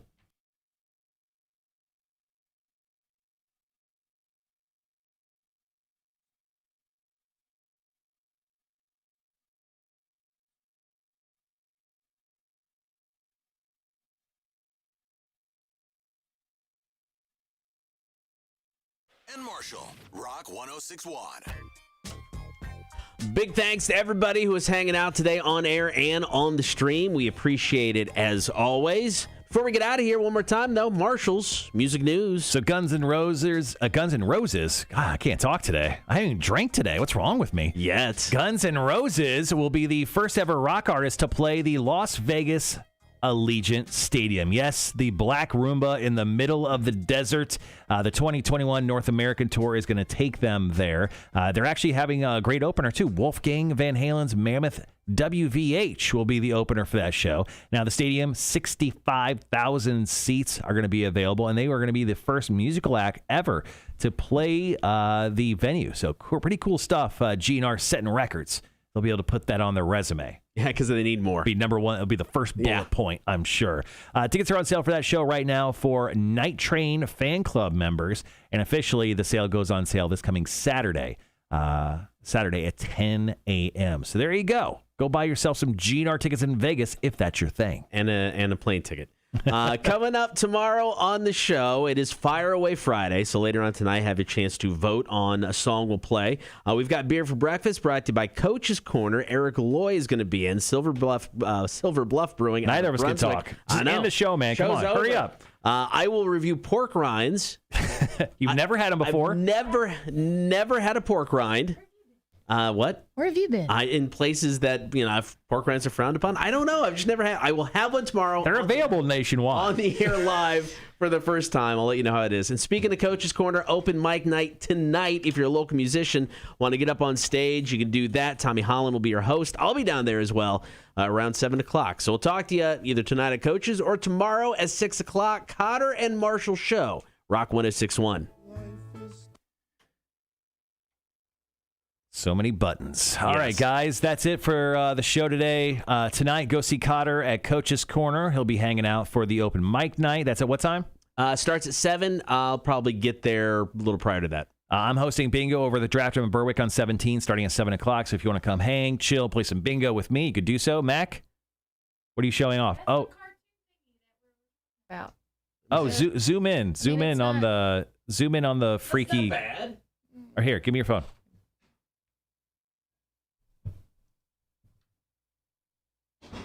Ugh, that's kind of. You look like a Disney character in that top one. Yeah, that one. You look like she'd be in Frozen, but like the generic version. Should be thawed. Slightly cold with Mac. I'm out. Should be the name of every date you go on. All right. Think of my bio. We'll figure that one out later.